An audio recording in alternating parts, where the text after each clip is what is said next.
you want to see a football game? I'll give you a football game. How about Cowboys, Eagles? Two teams entering the gritty part of the season where wins are like gold. An old-school NFC East grudge match that comes loaded with some newfound animosity. You got Drew Bledsoe's revival, Donovan McNabb's survival, and of course, you got the whole T.O. thing.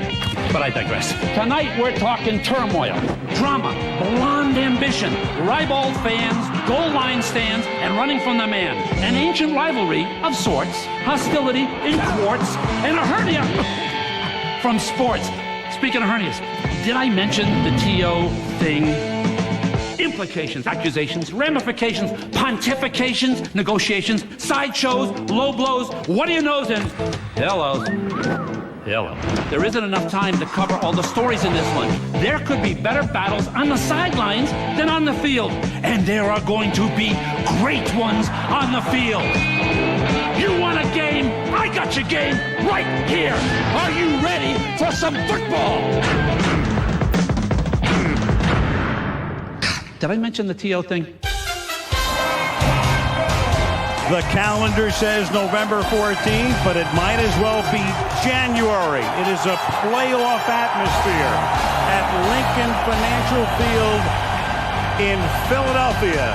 The crowd is roaring, filled to capacity as Drew Bledsoe and the Dallas Cowboys come to town to take on Donovan McNabb and the Philadelphia Eagles on Monday Night Football.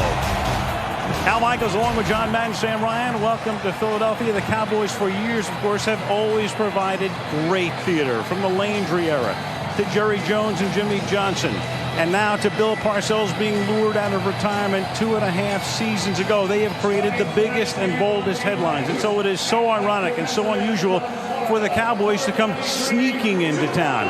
And that has happened because of all of the tumult and the craziness surrounding Terrell Owens and the Philadelphia Eagles. Meanwhile, they sneak into the Cowboys with a mark of 5-3, and with a win tonight, they're tied with the Giants for first place in the NFC East. Meanwhile, the Eagles are 4-4. They've lost 2 straight. This is a big game for the Dallas Cowboys. It is a huge game for the Philadelphia Eagles. And John, the Terrell Owens situation has been ongoing for weeks, for months now. They said earlier in the season they weren't going to make it a distraction. It's become a distraction. What is the net effect of Terrell Owens and the Philadelphia Eagles right now? Well, you know, if we talk about on the field and off the field, they're two separate things. On the field, they're really going to miss him because this guy is a great player. You know, he's a big playmaker. He's their leading receiver. He's scored 20 touchdowns. If they need a big play, they always have to go to Terrell Owens. Now, off the field, they got backed into a corner, and they did what they had to do. Talk about the Cowboys for a second right now. 5-3, and they've been in every game. 3 pretty excruciating losses. They could be 7-1 or 8-0. Good enough is this team in your mind to appear in Detroit on the 5th of February in the Super Bowl? Yeah, that's a long way to go, but to me the NFC's a jump ball. And if the ball's in the air, why not the Cowboys? I mean, Bill Parcells has his kind of team. I think it's a kind of team that you need in a run at the end of the season. You have to be able to run the ball and stop the run, and they can do that. He has his defense now, changed to a 3-4 defense. They're real solid. He has a running game. And how about Drew Bledsoe in the year he's having? Top-rated passer of the NFC. Cowboys, Eagles, under any circumstance. A great matchup, especially so tonight on Monday Night Football. Now the McDonald's quarterback comparison. Drew Bledsoe is in his 13th season and first with Dallas. He's on a pace to set career highs for completion percentage and passer rating. Meanwhile, no one has thrown the ball more often per game this season than the Eagles' Donovan McNabb, who's averaging 40 pass attempts per contest at the halfway mark. End of the season concludes in this now 3-year-old stadium. The NFC East looks like this. The Giants are 6-3. If the Cowboys win, they would own the tiebreaker. They've already beaten the Giants once this season, and they'll play them once more. Washington is now 5-4, and for Philadelphia, a big swing game tonight. Either they're going to be 5-4 and right in the thick of things, or they go to 4-5, and in effect, since they've already lost to the Dallas Cowboys, they would be the equivalent of 3 games back of the Cowboys with 7 to go. You know, I said earlier that the Eagles are really going to miss Terrell Owens, and they're not going to be the same team. But having said that, I still think they can win. The new Cowboy kicker, Sean Sweezum, who was signed a couple of weeks ago to replace the departed Jose Cortez, is now in Philadelphia, ironically. And this is Roderick Hood bringing the opening kickoff back from the 13-yard line out to the 29-yard line. And that's where the Eagles and company set up. Donovan McNabb in the 5th week of the season, when they met the Dallas Cowboys and were blown out. He was 13 of 26 and a rating of 64.8. It's his only game this season without a touchdown pass, and they were blown away. Cowboys struck early, blew him out. It was over by halftime and coasted to a 33-10 win. Right, and Andy Reid told us yesterday our defensive line and our quarterback has to play better tonight. And McNabb will go to the air, and the Eagles have gone to the air 71% of the time this season to Josh Parry for the completion. Here's the Philadelphia offense. Donovan McNabb, Syracuse University. Brian Westbrook, Villanova University. Josh Perry, San Jose State. Greg Lewis, University of Illinois. Reggie Brown, Georgia. L.J. Smith, Rutgers University.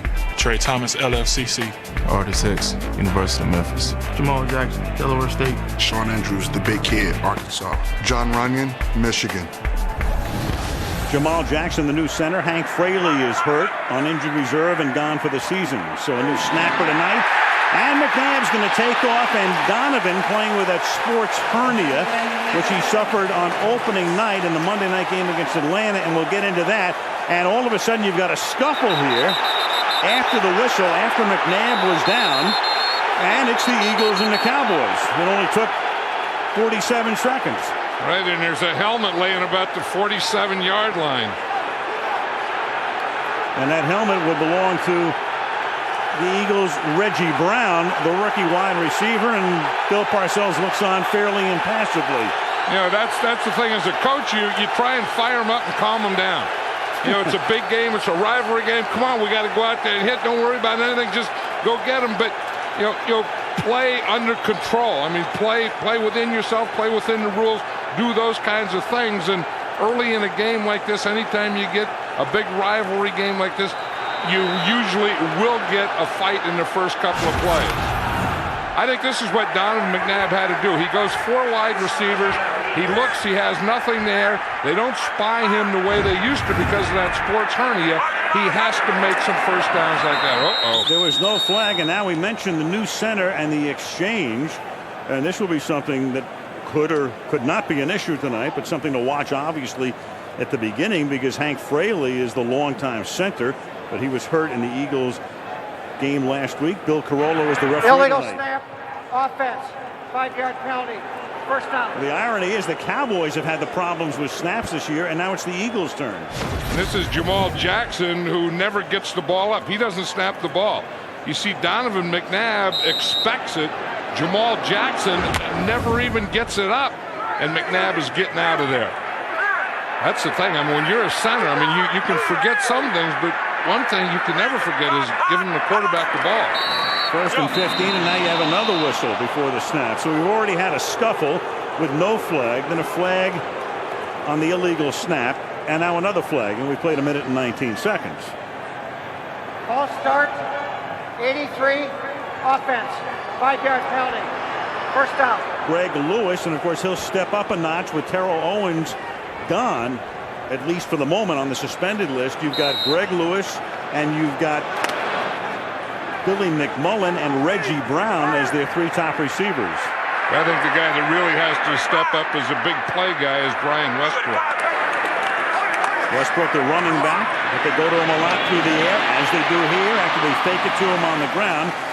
And he's out of bounds at the 40-yard line, 10 yards shy of the first down. Here's the Dallas D. Marcus Spears, Louisiana State University. Leroy Glover, San Diego State University. Greg Ellis, North Carolina. Scott Fujita, California. Brady James, Louisiana State University. Scott Shanley, Nebraska. DeMarcus Ware, Troy University. Terrence Newman, Kansas State. Roy Williams, the University of Oklahoma. Keith Davis, Samuelson State. Aaron Glenn, Texas A&M. And Aaron Glenn is going to start. He'd normally play in the nickel because Anthony Henry, who's their starting corner, one of their starting cornerbacks, is hurt. He was a game-time decision and is inactive tonight. And that's a pass that is caught over the middle by L.J. Smith, the tight end. There's a flag down back at the line of scrimmage.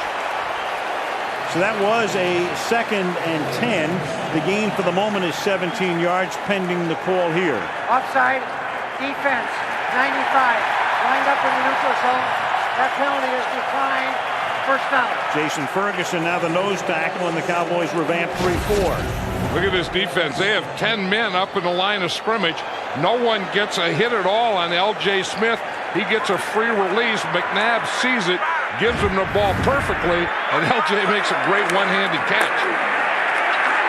Now a draw to Westbrook. He goes through the middle to the 39. Westbrook is the key guy out of the backfield for them. 4th year, local guy.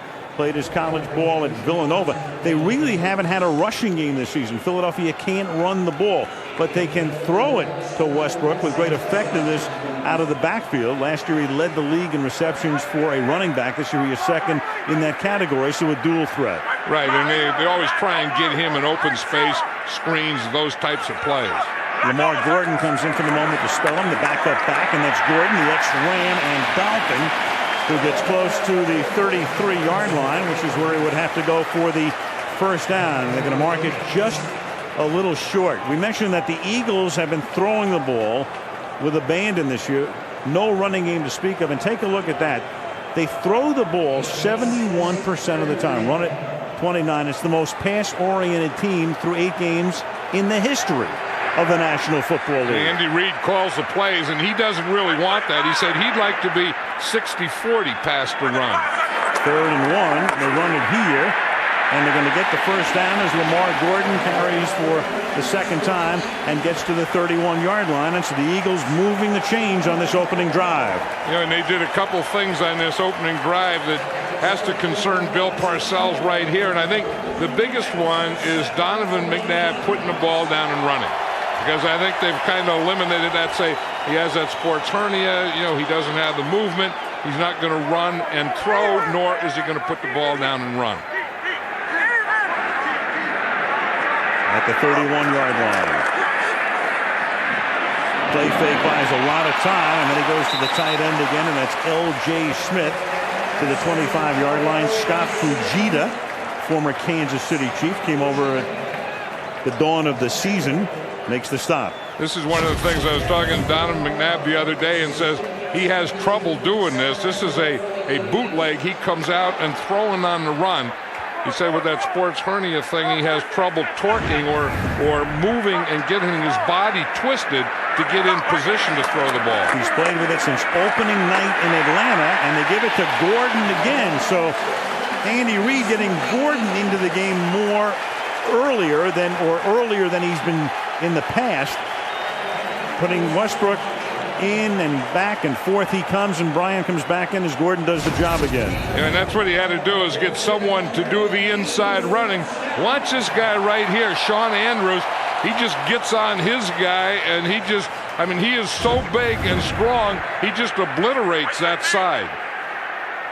Gordon is 6'1", 223. They go back to Westbrook, and they give it to him, and he goes through the middle and takes the ball close to the 15-yard line. It will be 2nd down and 6 with 9.5 to go in the opening quarter. Yeah, I was talking to Sean Andrews the other day at practice, and Andy Reid was out there, and after he left, he's one of the biggest guys I've ever seen. I said to Andy, what's he weighing? He said 380 pounds. And then he goes, no, he was 378 this morning. How do you like to play against a guy that comes out of the huddle and brings 378 pounds with him? 2nd down and 5. McNabb has started the game 4 for 4. Westbrook inside the 10. Touchdown, Philadelphia. They send him in behind the right side. That's Andrews and Runyon. That's 15 yards. And that's the most runs on any drive for the Eagles all season. 7. And you were right, Al. He goes right between Sean Andrews and John Runyon are right here on that right side. There's Andrews. He's the right guard. John Runyon, the big right tackle. And Westbrook just splits him. Good block by Runyon. He gets DeMarcus Ware on the run and just runs him right to the outside. David Akers came back to action last week after missing over a month with a torn hamstring. And he boots the extra point. So the Eagles are able to withstand 2 penalties. They go 72 yards, 11 plays in a little more than 6 minutes. Hot start for Philly tonight, 7-0 Eagles.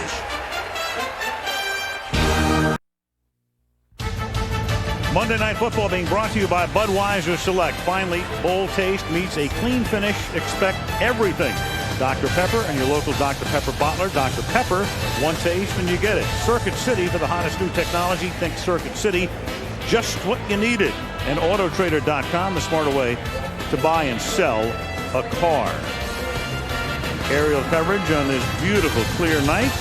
Brought to you by Budweiser Select. Philadelphia taking the opening kickoff. You had an illegal snap and a false start, but no problem. 72 yards ties their longest drive of the season. And as we say, unusual in the sense 7 runs and only 4 passes on the drive. And McNabb was 4 for those 4. It was a very methodical drive, and I think Andy Reid, again, calling those plays, did a great job of mixing them up. Jose Cortez, who was fired by the Cowboys 3 weeks ago, now kicks off for Philadelphia. And that's Tyson Thompson, the rookie from Irving, Texas, home of the Cowboys, who brings it back to the 28-yard line. So here comes Drew Bledsoe. And the Dallas offense out onto the field for the first time in the game. If you see an unusually pained Bill Parcells tonight, he had to bury his brother today. His brother Don, about 20 months younger than Bill. Don was 62, dying of brain cancer, and the service was in Short Hills, New Jersey, about a 2-hour drive from here. Bill left Philadelphia at 7 this morning and got back at 3. As his team with Bledsoe starts with a pass out into the flat to Marion Barber, who's tackled there by Dhani Jones, playing a little air guitar. So he stops him behind the line of scrimmage. Bledsoe in that first game against the Eagles, 289 yards, 3 touchdowns, and Dallas did everything right. Well, they had great field position, and the Eagles didn't sack Drew Bledsoe once. Loss of 2 on the first offensive play, 2nd down and 12 now. And they're going to hand the ball off to Marion Barber, the third, the rookie out of Minnesota. No gain. Let's take a look at the Dallas starting offense. Drew Bledsoe, Washington State. Marion Barber III, University of Minnesota. Musaka Polite, University of Pittsburgh. Keyshawn Johnson, University of Southern California. Terry Glenn, The Ohio State University. Jason Witten, Tennessee. Torrance Tucker, Southern Miss. Larry Allen, Sonoma State. Al Johnson, Wisconsin. Marco Rivera, Penn State. Rob Petiti, Pitt. Rob Petiti, rookie right tackle, has started every game this season. It's 3rd down and 10, and it's Keyshawn Johnson going in motion from the 28-yard line. Bledsoe will go to the air. They're swinging out here to Marion Barber, and he gets tackled at the 31. So after Philadelphia goes down the field for a touchdown, their defense comes in, and Dallas goes 3 and out quickly. Dallas's formation is their favorite pass formation. On that 3rd down, it's 2 tight ends, 2 wide receivers, and it's a way that they can get maximum protection by keeping one of the tight ends in addition to your offensive line. You know how important the game is when Brian Westbrook is returning punts, and McBriar gets the kick away, and it's partially blocked, so McBriar went down, but there is no roughing the kicker, and it is Westbrook who gets tackled to the 39-yard line. So the heavy rush that time was by Billy McMullen, one of the wideouts, and he's able to get at least a piece of it. And with 6:51 to go in the period, Philly has the ball again and a 7-0 lead. A week from tonight, Monday Night Football, Lambeau Field, Green Bay. The Packers knocked off Atlanta yesterday, and the Vikings beat the Giants. And then Sunday night at 8:30 on ESPN, Kansas City goes to Houston. Back we come to Philadelphia. Bledsoe and the Cowboys 3 and out. Now McNabb, who was 4 for 4 on the opening drive, will go to the air. And his 5th pass is also a completion for a gain of 4 to Brian Westbrook. And let's go to Sam Ryan. Well, Al, you've been talking about the sports hernia that Donovan McNabb has been playing through. So what is the difference between a traditional hernia and a sports hernia? Traditional hernia, that's a bulge due to a protruding internal organ. Now with a sports hernia, it's actually a tear of the muscle at the pubic bone. Donovan told us after the season that will require surgery. A mesh screen will attach the bone to the muscle. He said, this is something I'm not looking forward to. I've never had surgery in my life. Al? And it's amazing to me, Sam, and we saw it happen on opening night, that he's been able to play through this for 2 months now. And this is Westbrook swinging to the outside, and that's a loss of a couple. So we saw it in Atlanta on the 12th night of September, John. And, I guess it's getting a little bit better, but it's amazing to me that he's been able to be as proficient as he has been. Well, it just takes a lot of loosening up, and he says sometimes, and he doesn't know when it's going to be, but it'll be very loose and it feels pretty good, and he can move and do a lot of things. And then sometimes he said it just tightens up, that whole core area just tightens up, and the day after the game was very, very difficult for him because he swells up. 3rd down and 8 from the 42. And it's a whole process, as John Runyon was the guy who will be flagged here for the false start. False start, 69, offense. 5-yard penalty. McNabb, it's a whole process through the day as you take a look at his first 4 games this season, where he had 11 touchdowns and 3 interceptions. However, over the last 4 games, you can see the diminishing returns there, 5 and 5 TDs and interceptions, and of course those include the last 2 games, losses at Denver and at Washington. 3rd and 13, they run a draw, and Westbrook will get back to the 43-yard line. It'll be 4th down and 7, and in comes the punting unit. And I think the Cowboys, as you said, with all the TO stuff and everything, the Cowboys kind of sneak in here, but I think they sneaked into a hornet's nest. And I think the Eagles are going to give them a lot more than they thought they were going to get from this group tonight. Reggie Johnson, the rookie, and a flag is thrown because a fair catch was called for, and it was interference with that fair catch, as Hodges, the kicker, sent it down to about the 14-yard line, so the obvious flag comes in. And Bill Carolla will give us the call. Looked like Roderick Hood just came down there and stuck his arm in there and did interfere with the fair catch. And the question is, was there a signal for the fair catch? Well, he still has a right to catch it. You don't have to. On the kicking team, number 37, 15-yard penalty from the spot of the foul. 1st down. Right, even if you don't, you at least have to be given the opportunity to field it. That was Peerless Price coming over and denied that opportunity. Thus the penalty, Dallas ball. You can see how one-sided that first meeting between these 2 teams was this season. In that game, Philadelphia could never get even decent field position early in the game. Dallas led 27-3 at the half. Game over. Posted home 33-10. Now the Cowboys, after a 3-and-out first possession, begin their second possession at the 28-yard line. With Bledsoe going to the outside, and Keyshawn Johnson's going to make the catch, and that's going to be a gain of 11 with Brian Dawkins covering on the play. And Bill Parcells talking about it last night, John. He wants to work the outside against the Eagles, both on the ground and in the air. Right, he wants to make these corners play. We're talking to Drew Bledsoe last night, and he said, one thing I had to learn with Keyshawn Johnson is to throw him the ball when he's covered. That time, he was covered. And Lito Shepherd was on him tight, but Drew Bledsoe still threw him the ball. He said that's what he's learned playing with Keyshawn Johnson. And Johnson having a good year as Marion Barber gets knocked down in the backfield by Michael Lewis, the safety. And let's take a look at that Philly D. Darwin Walker, University of Tennessee. The Tank, the Northern Illinois University. Sam Rayburn, Tulsa. Javon Kearse, Florida Gators. Mr. Jones, 0055, 1817, Michigan. Jeremiah Trotter, Stephen F. Austin State. Keith Adams, Clemson. Lito Shepherd, University of Florida. Michael Lewis, Colorado. Brian Dawkins, Clemson. Sheldon Brown, South Carolina. Sheldon Brown really having a good season. The only guy out of their backfield who wasn't a Pro Bowl starter last year out of their secondary. And it's Barber again. Marion Barber is the son of Marion Barber Jr., who played with the Jets in the mid-'80s. Julius Jones, who was their starting back and hurt his ankle in the Philadelphia game, is back tonight, but Barber still gets the start. You know, the other guy that they want to work on was the defensive ends. Bill Parcells says, I want to make the defensive ends play. In other words, run at them, and I want to make the corners have to play. Work the edges. 3rd down and 10. You see Jones awaiting his turn.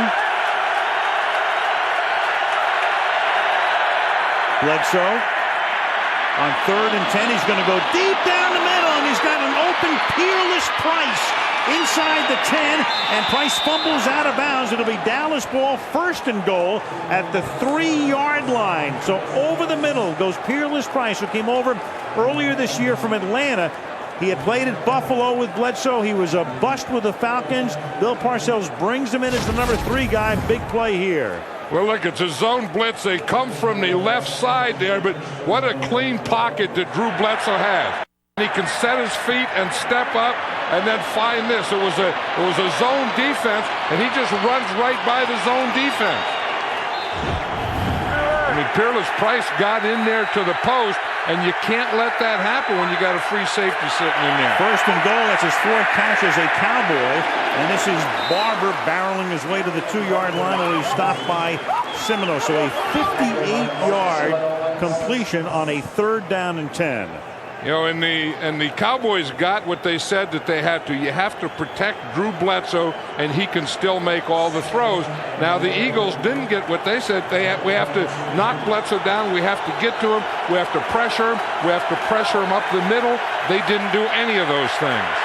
Marcus Spears is the fullback, so the rookie defensive lineman lines up offset as the fullback on 2nd down and goal, and they're going to toss it to Barber, and Barber slips, gets up, and then gets to the 1-yard line. So he was going to go behind Spears, and Parcells' club now has a 3rd down and goal. Yeah, Spears got a pretty good block on that, and Barber just slipped. As you see him, he goes here. They're going to go to the left. There's Spears right there. That's a pretty good block. That guy sees him coming and says, I don't want any defensive lineman blocking me. And then Barber, when he goes to make that cut, he just slips. Marcus Spears listed at 294. There he is on 3rd down and goal. Run the same play to the other side, and he gets in for the touchdown. So the 58-yard pass to Peerless Price sets up 3 runs, and they get into the end zone. Price makes the big play. Barber takes it in, and they're an extra point away from tying the game. Yeah, Marcus Spears gets a kick-out block. Watch, they're going to pull Marco Rivera. They have a tight end here, a tight end here, a big defensive end here. He pulls there. That is real power on that right side. I mean, they get there, good kick-out. Marco Rivera leaves. He just leaves him and cuts inside him. Spears took Quentin Michael out of the play. Now, the new kicker, Sean Sweezum, for the extra point. Grew up in Canada, played his college ball at Bowling Green. He bangs it through, and with 55 ticks remaining in the opening period, we're tied at 7 in Philadelphia.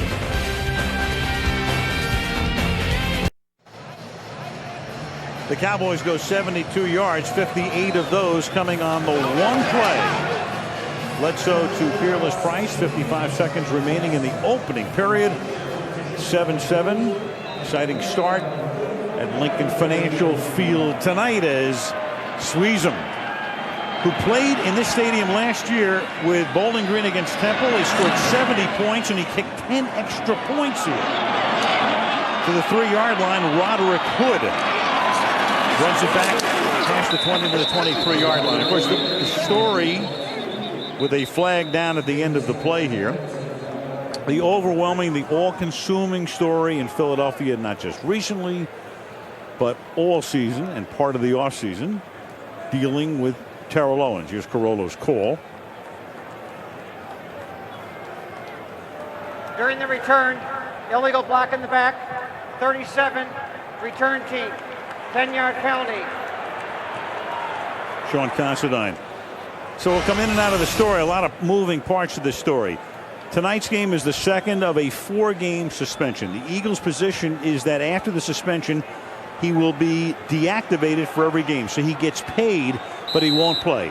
Owens is seeking to play this year with the Eagles or elsewhere. Next up, Friday, here in the morning at the Eagles facility, an arbitration hearing. Since the union, the players' union, has filed a grievance. The arbitrator is Richard Block. And this is Westbrook for a gain of 4. So a number of things could happen. The arbitrator could uphold the suspension. He could reduce the suspension, as you look at the Eagles owner, Jeffrey Lurie. He could terminate the suspension. The whole league is going to watch to see what happens here. And then what? What if he terminates the suspension? I mean, I can't imagine, John, that Terrell Owens will ever play another game in a Philadelphia uniform. No, I can't either. I mean, I don't think that's one of the alternatives. I mean, I know Andy Reid, and I know the way he thinks, and enough is enough, and he's not going to change his principles. And Terrell Owens may play someplace else this year, but it won't be with the Eagles. And that pass is incomplete, and Owens tonight is back home in Atlanta, lives in Georgia, and obviously watching the game on television. But the hearing is to be held here on Friday. The question is, will they rule on Friday, or will it take another couple of days? I know the union position is going to be they want him to be back on the list.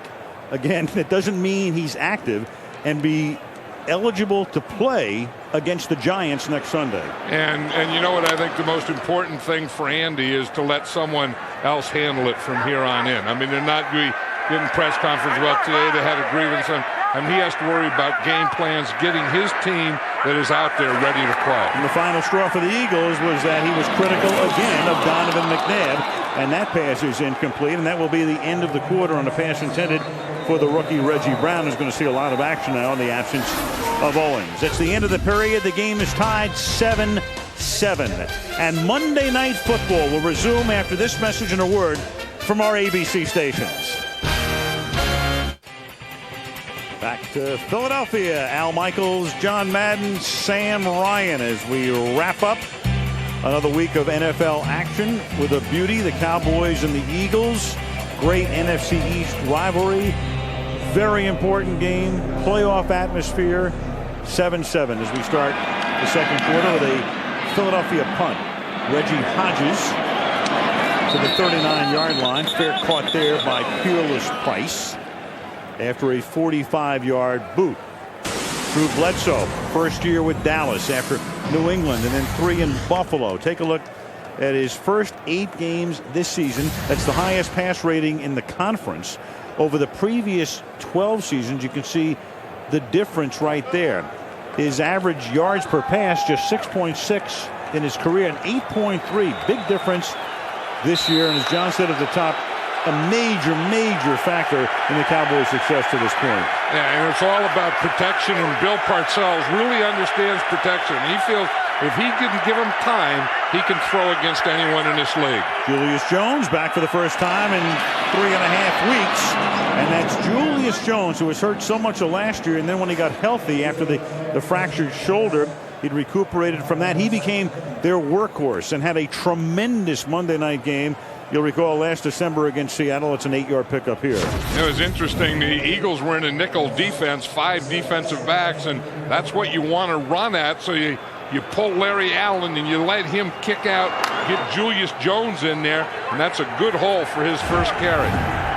And he will run outside a little more than Marion Barber. He was a second-round draft choice out of Notre Dame and goes nowhere, runs right through the middle and runs right into Jeremiah Trotter. Trotter playing on Monday Night Football for the first time this season. You recall on opening night, he's the guy that got into the fight with Kevin Mathis in Atlanta and got thrown out before the game.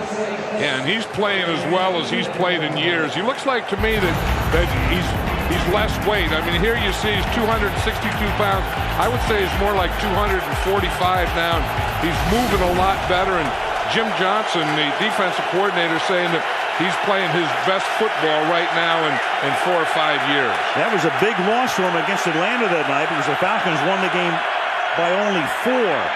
3rd and 3, and Bledsoe goes to the outside and hits the tight end Jason Witten, went to the Pro Bowl last year, and there's a flag down at the 36-yard line of the Eagles. And I know one thing, we were just talking about Jim Johnson, I know one thing he's going to do is start blitzing more because he hates to see Drew Bledsoe have this much time. 54, defense. That penalty is declined. First down. That was Trotter. It doesn't matter. It's a first down. Yeah, one of the things they want to do is take away Jason Witten, the tight end, and they know that they have to be physical with him, so they put one linebacker on him, and then they bring Trotter over to that side. And I don't know. I don't think that was very physical. I don't think that was physical enough to get a penalty. Nope. They're going to run the end around here, and it's smelled out perfectly as Terry Glenn gets taken down by the freak, Javon Curse. Big play for Curse, and it results in a 10-yard loss. It was that three tight end, one wide receiver, one running back that Bill Parcells was saying that they're going to use a lot on first down. You see they have their tight ends over on the left to get the power, and then they try, and trick them there and run the end around. And as you say, Curse just gets upfield. I mean, everything went to the left. Curse didn't go for it. He just waited for that end around. Curse went by Rob Petitti like Petitti wasn't even there. Second down and 20. And that's underneath, and Witten will make the catch, and he picks up a few yards as Mark Simino makes the tackle. They go to the 43-yard line. Over the past few years, and remember, the Eagles have been to the NFC Championship game 4 straight years, went to the Super Bowl last year, and a lot of it had to do with that defense and Jim Johnson. So overall, John, what's the problem this year? They're vulnerable to things they weren't vulnerable in the past, including the long pass.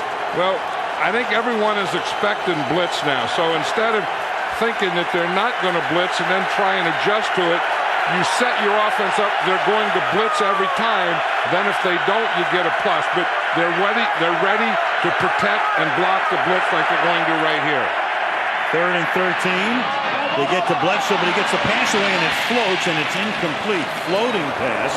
Terry Glenn, the intended receiver, but not even close. We talked about the vulnerability to the long pass. Take a look at this. The Eagles, and you go back to last year when against the long pass they were extremely tough. But this year, the opposing quarterbacks with a 101.5 rating, including tonight's long pass to Peerless Price. If you're blitz, you're going to play a lot of man-to-man, so your blitz better get there. Matt McBriar's punt, fair caught by Wino Mahe, and McNabb and his group will take over at the 16. 11.5 to go in the half. 7-7.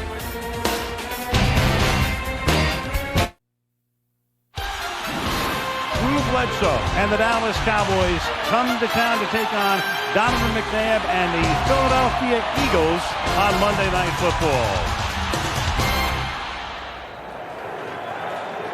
Lincoln Financial Field, 3rd year of its existence. Bottom left of the screen, the Philadelphia Phillies ballpark, the sports complex in South Philly, where the Flyers and the 76ers also play next door where Covey is centered.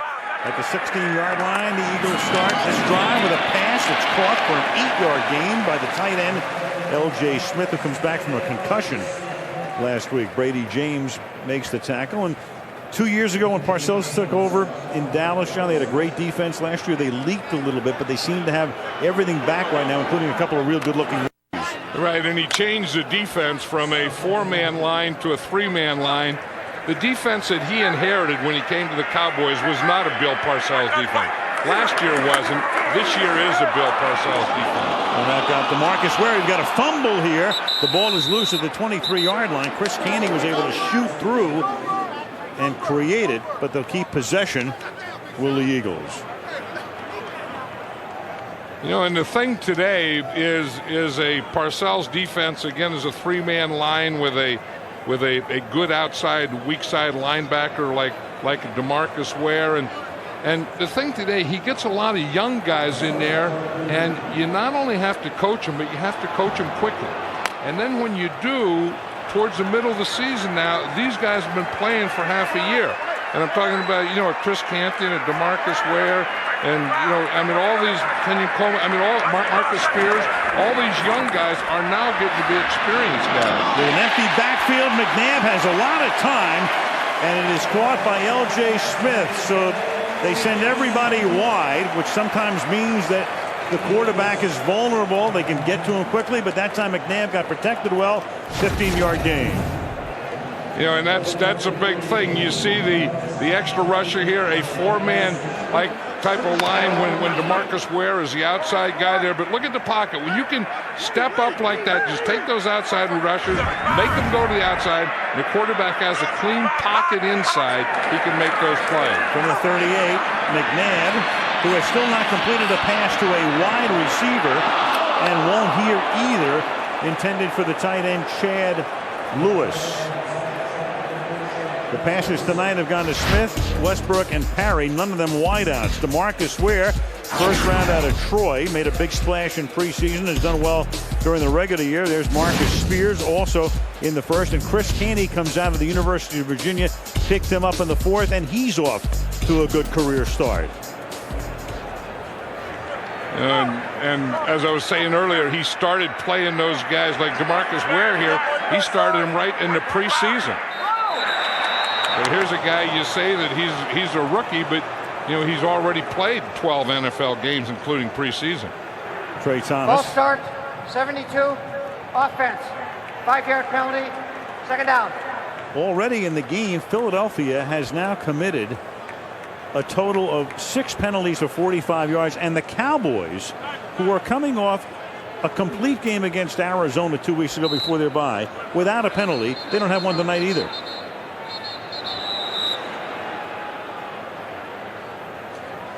You know, and I think a lot of these penalties, you know, you can see that the Eagles are having are those false start types of things, and you're going to have that with a new center. I mean, I don't think you can blame everything on a new center who's just off the practice squad, but I'll tell you, you don't realize how important a guy like old Hank Fraley is until old Hank Fraley isn't there anymore, and you have Jamal Jackson in there. Jamal Jackson, second year out of Delaware State, elevated from the practice squad, 2nd and 15. McNabb, he's going to throw that over the middle. As I said, he still hasn't completed one to a wideout. Donovan has completed 7 passes tonight. 4 to his tight end Smith, 2 to the running back Westbrook, 1 to the fullback Parry. Well, you know, the last time we did a Philadelphia Eagle game, Andy Reid showed us his play call card, and he had a bunch of plays on that front page there for T.O. And now I said, well, what do you do? I mean, who gets those plays? And he says, well, Westbrook, who was on the back page, now comes to the front page, and L.J. Smith also has a list. 3rd down and 15. Great protection. That's caught by Westbrook. But Dallas will give him the underneath stuff on a 3rd and 15. It's now 4th down and 8. With Owens not here, you take a look at McNabb and Owens. They played 21 games over the last year and a half. 123 receptions, so about 6 a game, almost 2,000 yards, and almost a touchdown per game. So that's what they miss.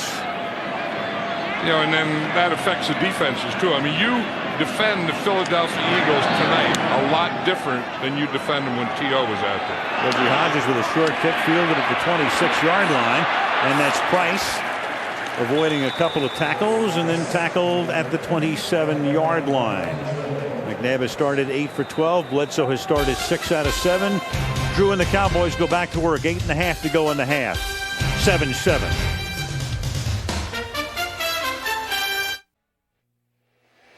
We talked earlier about the death last week of Bill Parcells' younger brother, Don, who was a very successful banker, lived in New Jersey.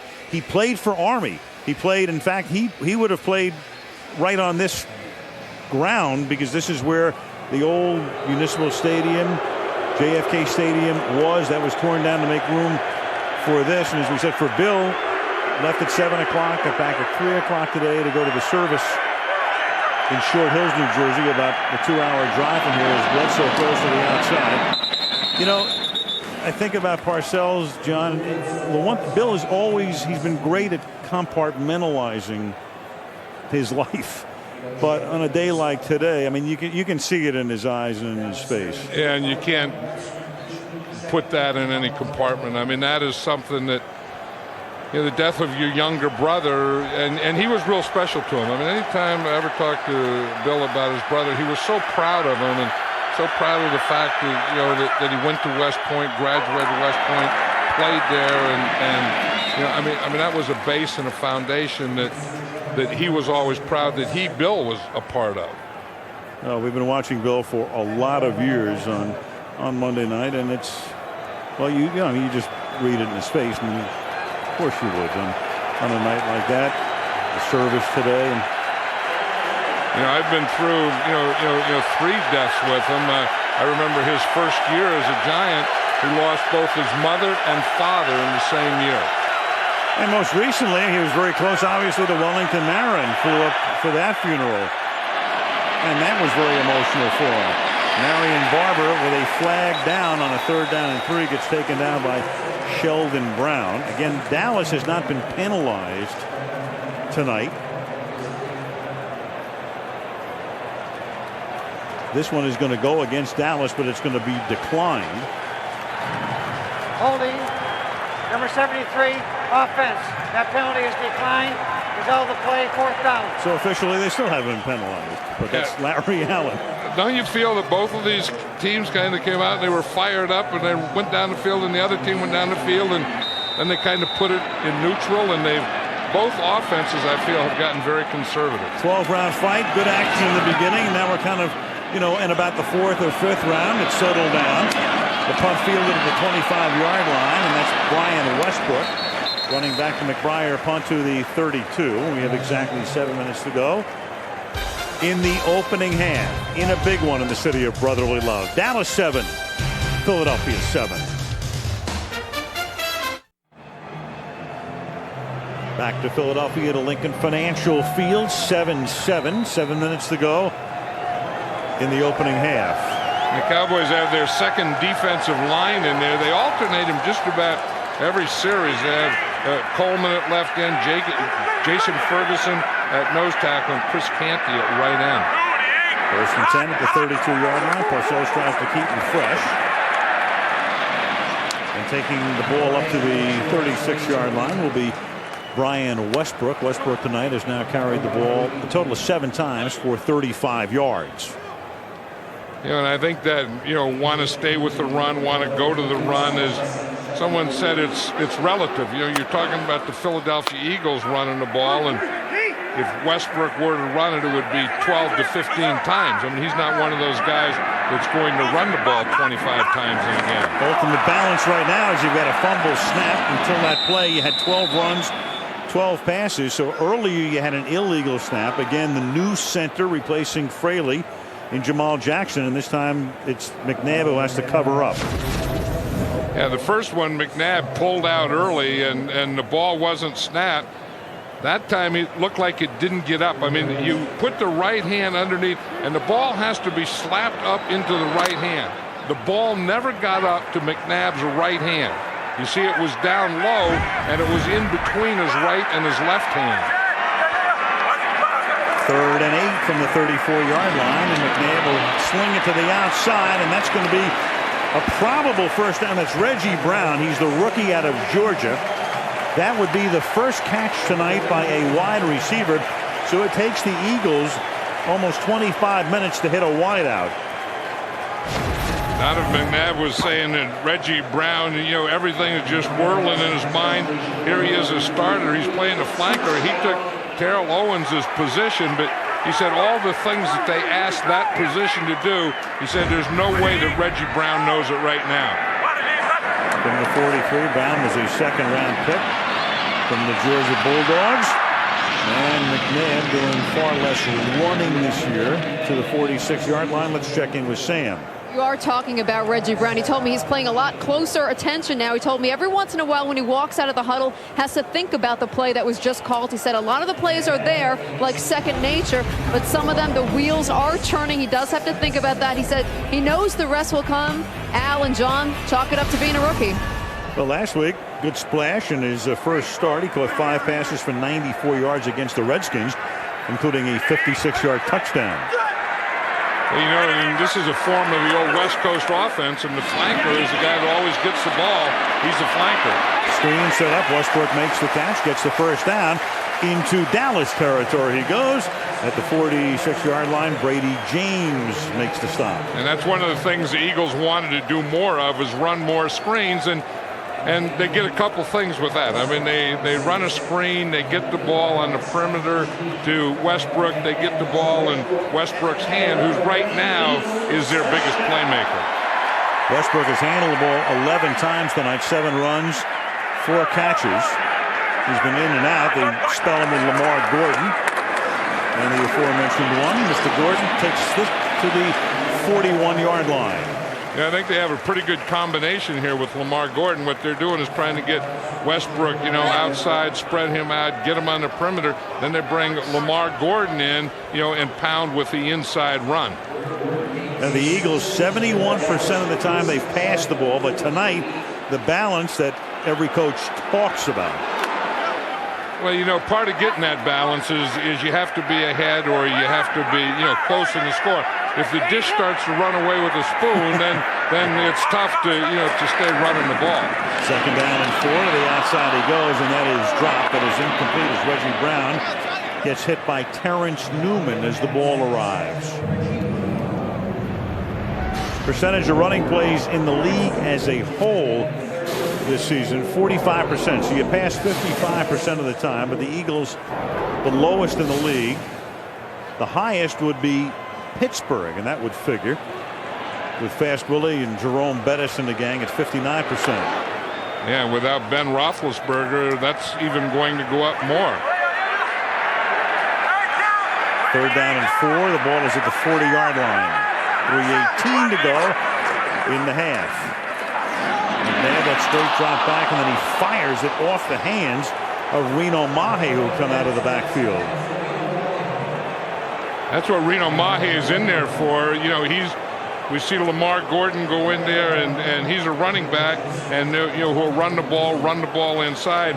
Then they put Reno Mahe in as a running back, and he's a receiver out of the backfield. Reggie Hodges signed last week to replace Dirk Johnson, who went on injured reserve. Did a flag that was thrown at the 39-yard line. Start, 57, offense, 5-yard penalty. Doesn't matter much when you're kicking from this area. Keith Adams was the guy with the false start that'll move it back to the 46-yard line.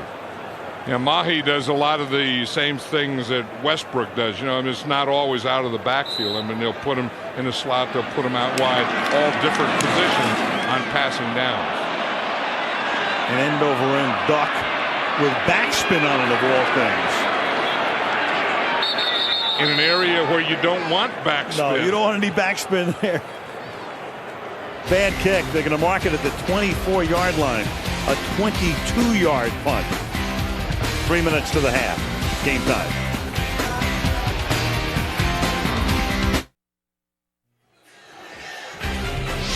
Anything can happen in the NFC North. Bears lead it, but the Vikings are still in it. They'll meet the Packers at Lambeau on Monday Night Football next week. Chiefs-Texans, the Sunday game on ESPN. Philadelphia. Beautiful night. Temperature of game time was 54. 1st and 10. Dallas has it at the 23-yard line. Bledsoe's 8 out of 9 from 95 yards. And that's incomplete. A second incomplete pass of the night. And a flag is thrown. Terry Glenn went down. And a flag at the 35-yard line. Indicated against the Eagles. Prior to the pass, illegal contact, 26, defense, 5-yard penalty on that 1st down. That's Lito Shepherd. Went to the Pro Bowl last year, but they've been picking on him this season. Right, and he's not having the same type of season. Once a corner, loses a little confidence, a lot of strange things happen to him, and you're going to see him out here again. You can't touch him after the 5 yards, and that's exactly what it is. He jammed him on the line, and then he rode him back, and then he touched him beyond the 5 yards. 8 penalties against the Eagles, none against the Cowboys, and that's picked off. Bledsoe was under pressure, and there's Lito Shepherd. The opportunist, Lito Shepherd, takes it to the 14-yard line. Jeremiah Trotter got to Bledsoe as he released it. Big play for Philadelphia as they try to cash in now. Yeah, man, that's exactly what the Philadelphia Eagles said that they had to do to Bledsoe. That's what Jeremiah Trotter said that he had to do. He said we have to get pressure on Bledsoe, and we have to get it straight up the middle so that he doesn't get comfortable, he doesn't set his feet, and he can't step up. Watch Trotter come straight up the middle. Bledsoe doesn't set his feet, just throws it away, and it's intercepted. That's the pressure that the Eagles have been looking for all night. In fact, in the last 2 games, they've been looking for that type of pressure. Shepard's 3rd pick of the season. McNabb now goes to work from the 19-yard line with 2:51 to the half. Westbrook, nice looking hole there, and he picks up 7. Getting into the 12-yard line, spilled by Terrence Newman, 2nd and 3. Isn't that something when a guy who's a heck of an athlete like a Westbrook makes those moves and has that patience and can just wait for a block and see a defender overreact and cut back against it? That's awfully good looking.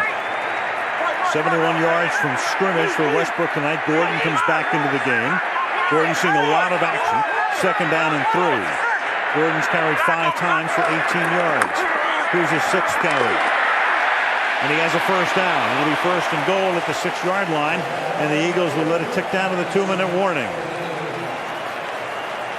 2 minutes remaining in the opening half. Eagles threaten. Dallas 7. Philadelphia 7.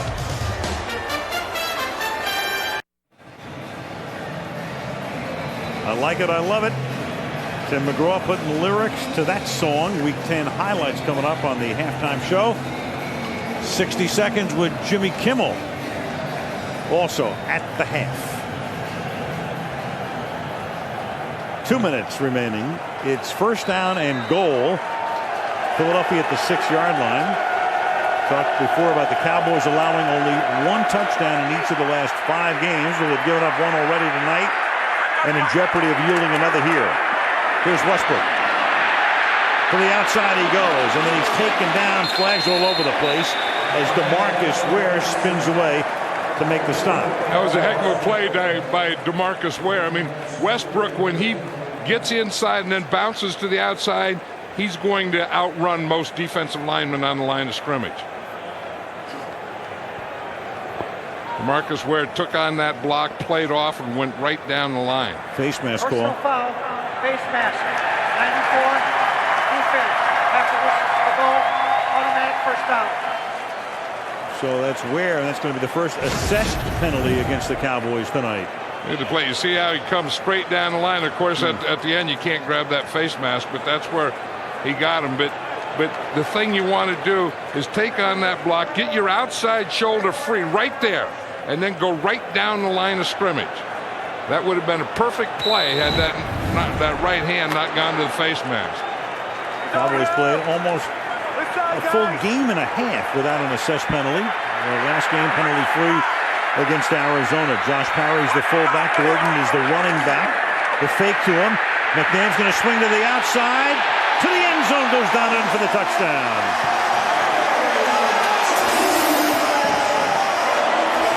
Sports hernia notwithstanding. Didn't bother his dance, did it? Nope. And that's what they need from Donovan McNabb. They get down there, they go play action pass. The Cowboys had the play action pass covered.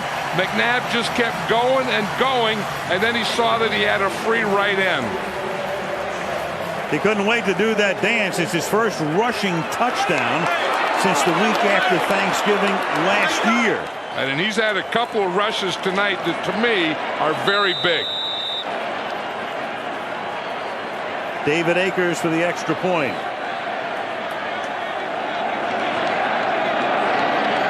I think you give this touchdown to Jeremiah Trotter. Absolutely. Forced Bledsoe into the interception by Shepard. Set him up at the 19. Donovan's mom looking on. And the Philadelphia Eagles lead 14-7. He has the fullback in there. He goes play action. Then he's going to roll out to the right. There's no one open, so he does the thing. He keeps rolling, looking, and then he sees no one in front of him, so he just runs it right in. But he's still looking for a receiver, and then maybe that's what kept the defenders away from him. He had that win in a bind there where he had to decide, do you come up and get McNabb or do you stay back and cover? He stayed back and covered.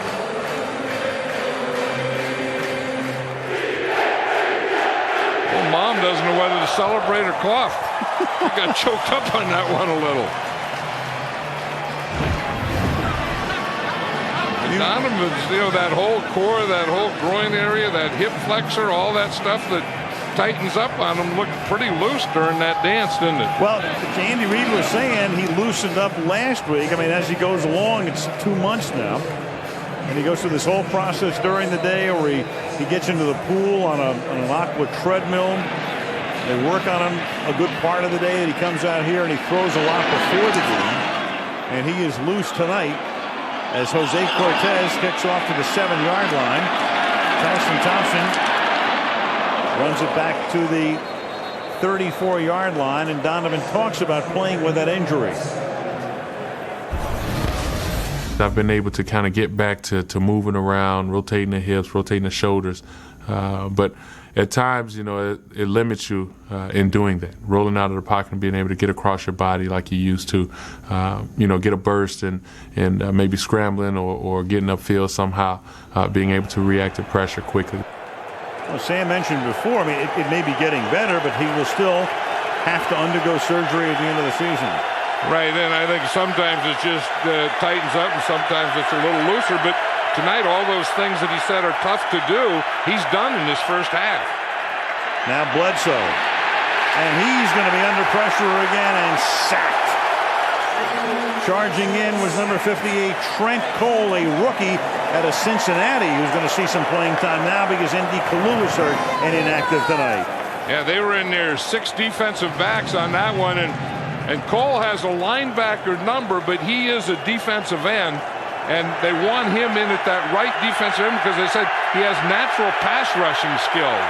2nd and 12 out of the gun. It's an inside handoff, and not getting out of the backfield because Jeremiah Trotter had his hands around his ankle is Marion Barber. Yeah, and the Eagles are finally getting to the things that they said they had to do in this game. You talk to each guy and you say, we have to pressure Drew Bledsoe. And Philadelphia is going to take a timeout defensively. Monday Night Football being brought to you by Southwest Airlines, proud sponsor of the NFL, an official airline of Super Bowl 40. By Domino's, the delivery experts get the door. It's Domino's. Bud Light, smooth and refreshing Bud Light. Great taste, great times. And Citizen watches Citizen Echo Drive. Unstoppable. Aerial shots tonight being brought to you by Budweiser Select.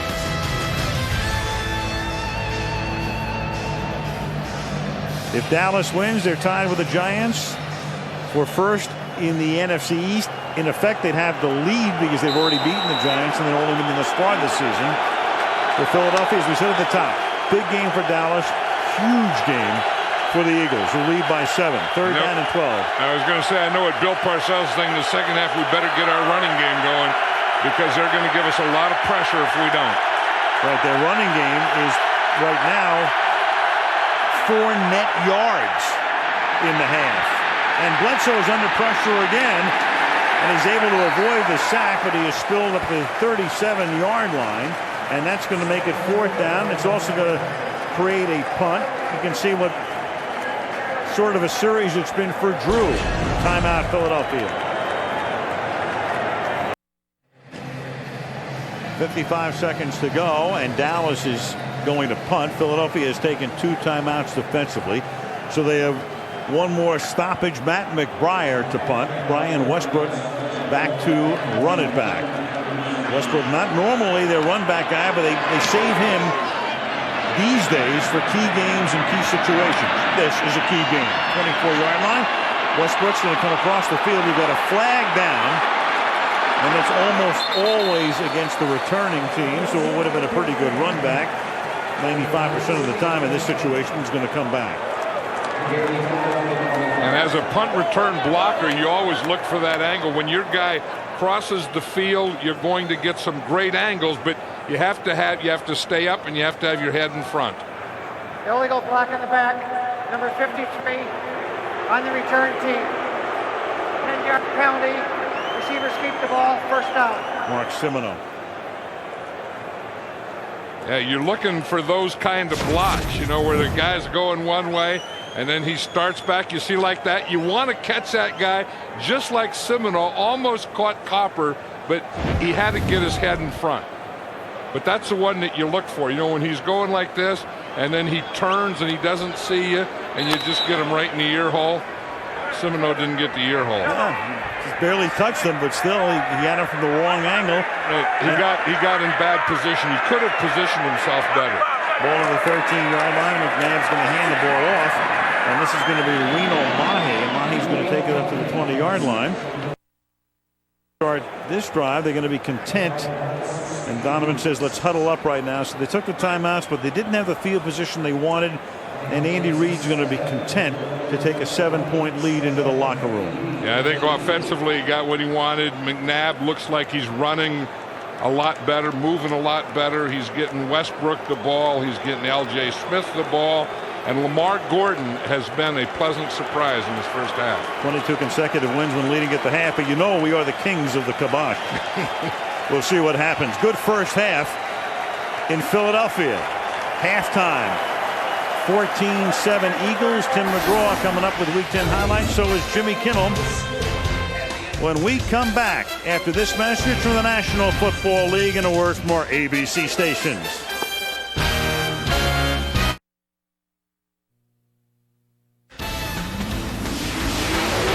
The Toyota Halftime Show. West live in the WHAS 11 newsroom. We need to tell you about a story that's unfolding right now in this stormy evening on Interstate 64.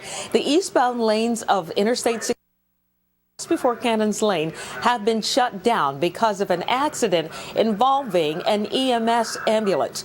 We have Carrie Richardson on the scene now, live from via phone. Carrie, what can you tell us? We understand at least one person has died. Yes, that's right, Gene. An assistant chief with Louisville Fire Department tells me that it appears that a car, what looks to be a gold-colored Chevy Trailblazer, was coming westbound and for some reason crossed the median and slammed into an ambulance with two EMS workers inside.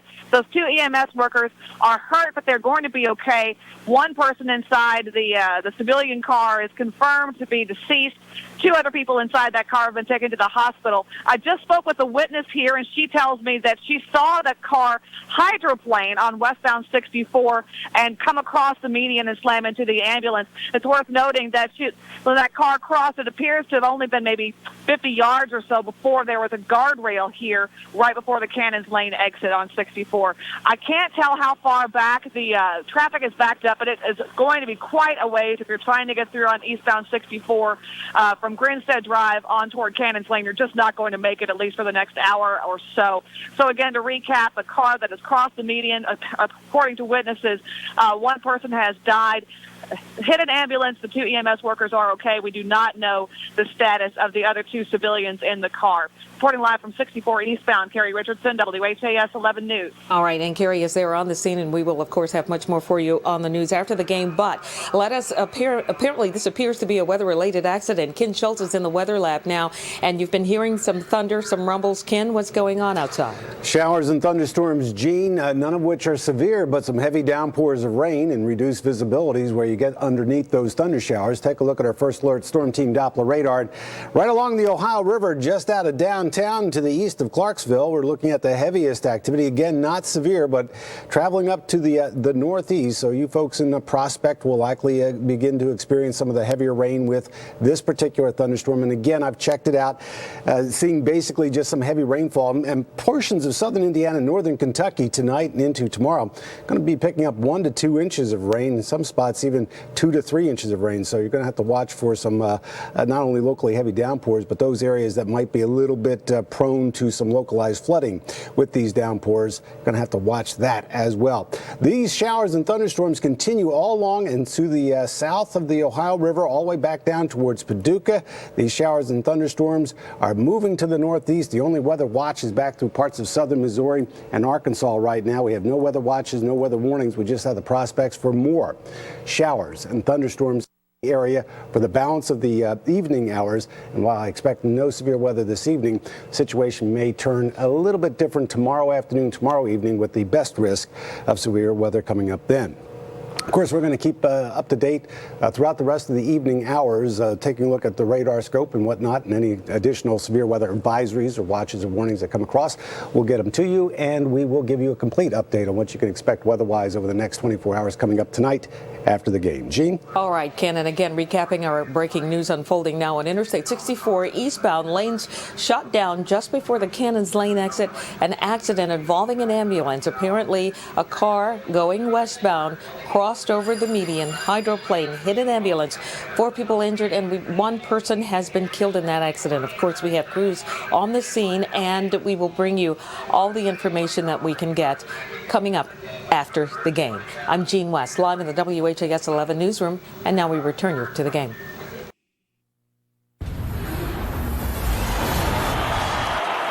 Jesse Jackson has weighed in. So has Ralph Nader. Who hasn't weighed in on Terrell Owens? The only guy left, Jimmy Kimmel. Here's Jimmy.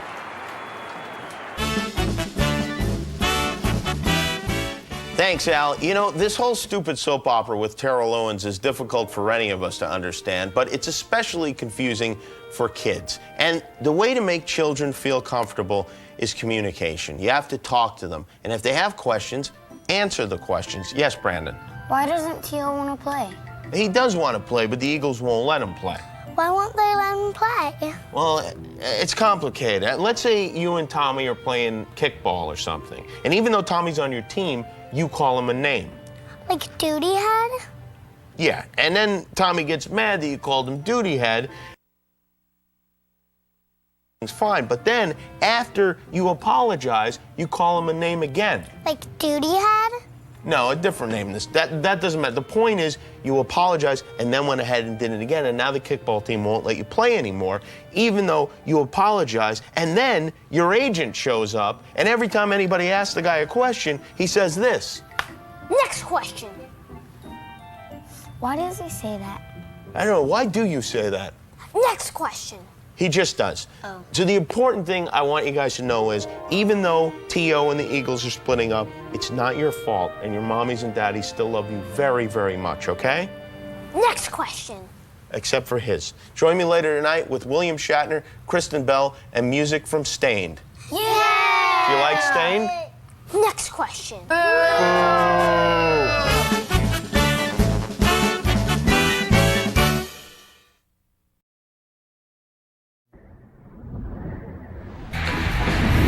Tonight, Bill Parcells leads the Dallas Cowboys into Philadelphia to meet Andy Reid and the Eagles on Monday Night Football. Touchdown, Philadelphia. Westbrook just splits them.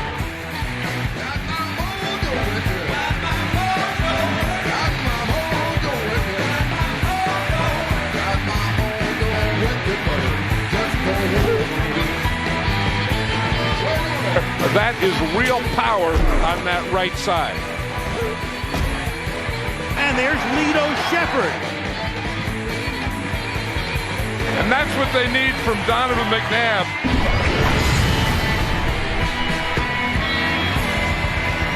And now the start of the third quarter. Al Michaels, John Madden, Sam Ryan in Philadelphia, where the Eagles are on top 14-7.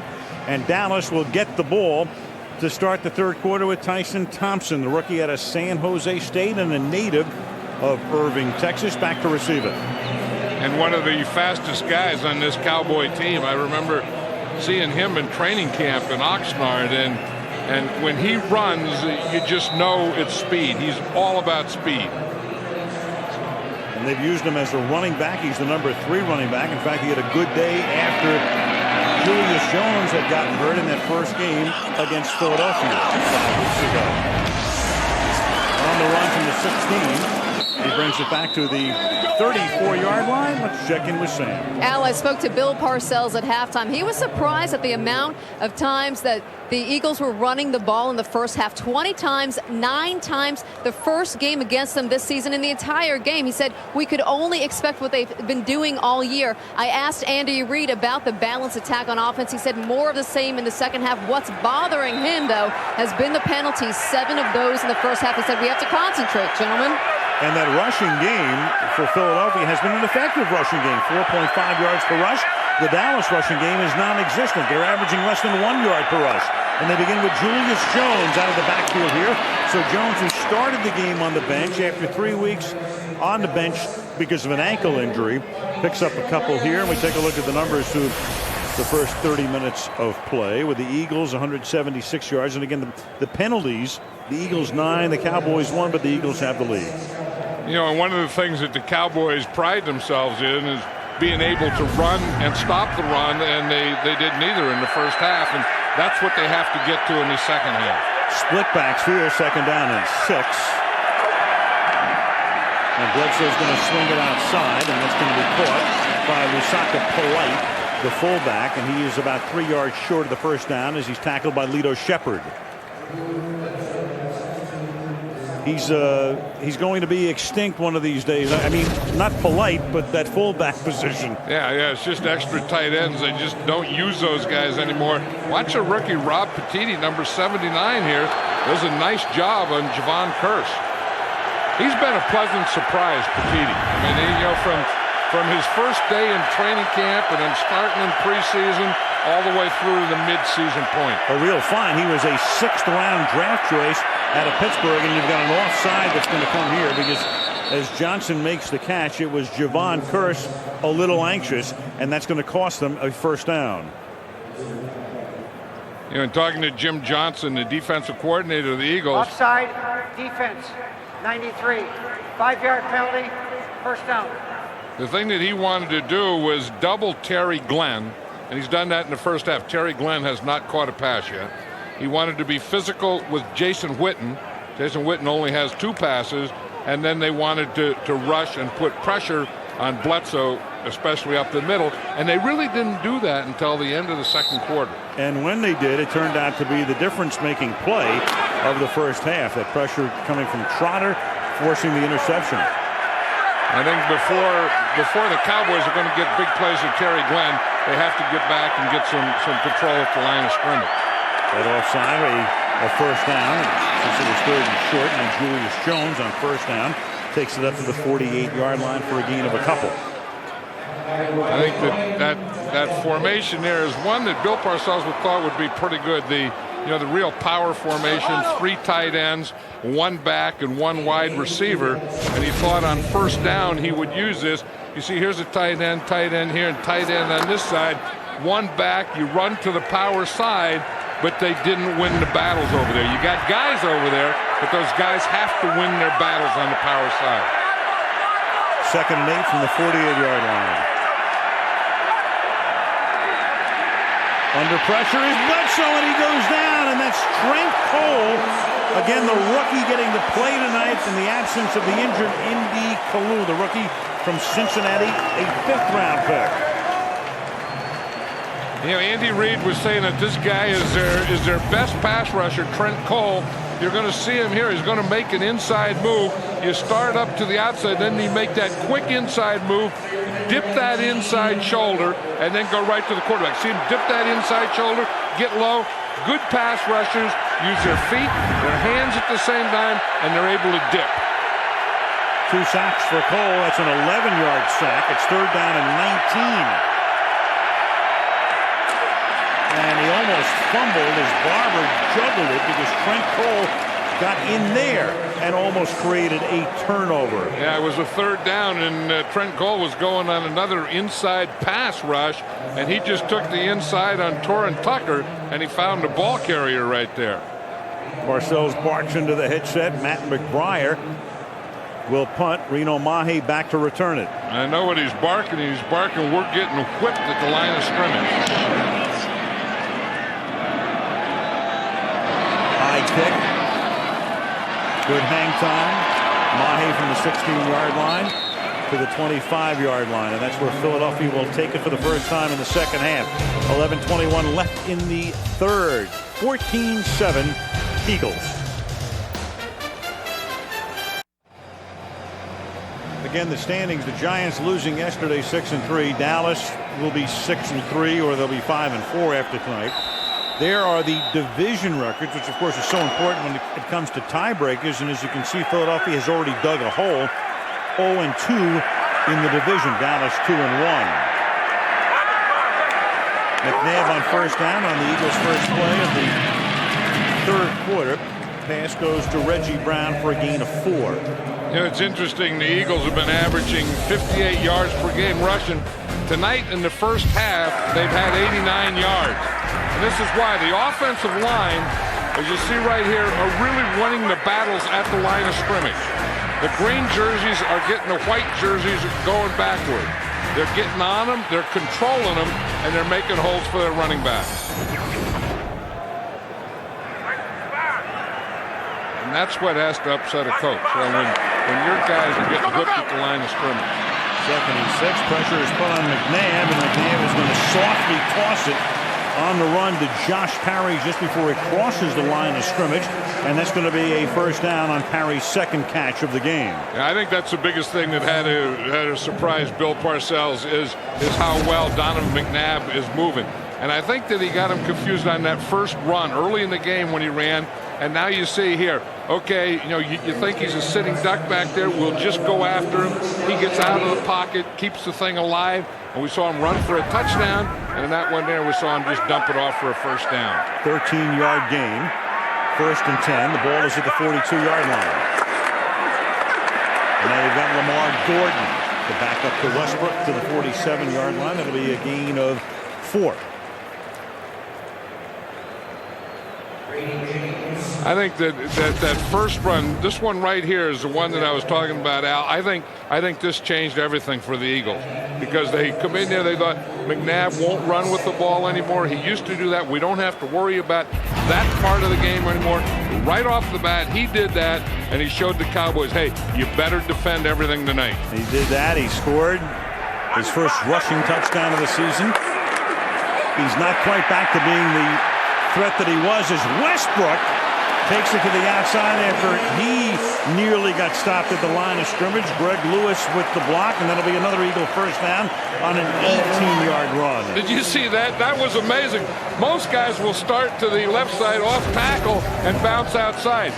He's going to start right up the middle. He's going to start in here and bounce out. Look, he starts to the right side, gets in the middle there, and then bounces all the way out to the left side. How do you do that? You know what? He did it off John Runyon's hip. Right. I think the Cowboys just lost him. I mean, he ran into Runyon's hip, and that bounced him about 10 yards wide. Karam shot, the 35-yard line on a roll, and that's caught. And you got Roy Williams, and that's nearly a horse collar as he is able to tackle L.J. Smith. Not quite, but again, here was where the whole horse collar thing started last year with Williams tackling Terrell Owens. And then that was the tackle that broke Terrell Owens' leg. And then, you know, hence the rule. It's awfully close there. Again, the hand has to go inside the back of the shoulder pads to be a horse collar. That's awfully close. Right on the edge. 2nd and 5. Now McNabb and that line really doing its job. And that pass is caught at the 28-yard line, but it's out of bounds. He was juggling it as he went out of bounds. Reggie Brown incomplete. And the Cowboys look like a tired defense. I know they're alternating that defensive line, but they sure aren't getting much pressure on Donovan McNabb. And part of it can be the blocking. Part of it... Receiver bobbled the ball. Part of it can be that now they have to worry about the containment of McNabb. And last week he began to show a little bit more than he had shown, even though they lost to Washington. And tonight he's not going to go back to being the old McNabb, but certainly he's given Parcells and company a lot more to think about. 3rd down and 5, the ball at the 30-yard line. McNabb setting up, and that pass is dropped, and that's incomplete. Reggie Brown can't handle that. And so it's 4th down, and now do you want to attempt a long field goal. And, of course, the downside to that is that it would give Dallas pretty good field position. For the moment, you've got Akers coming out onto the field. That was a big drop there because it may not have been a first down, but it would have picked up 2 or 3 more yards towards Akers' field goal. Remember, Akers had the hamstring, kicked in tremendous pain earlier in the season, and he was out about 5 weeks. This is a 48-yarder in his second week back. Detmer puts it down, and David Akers is able to spin it through. 48-yarder for a guy who sports a brand new contract and one of the best in the league. And the Philadelphia lead is 10 with 8:06 to play in the period.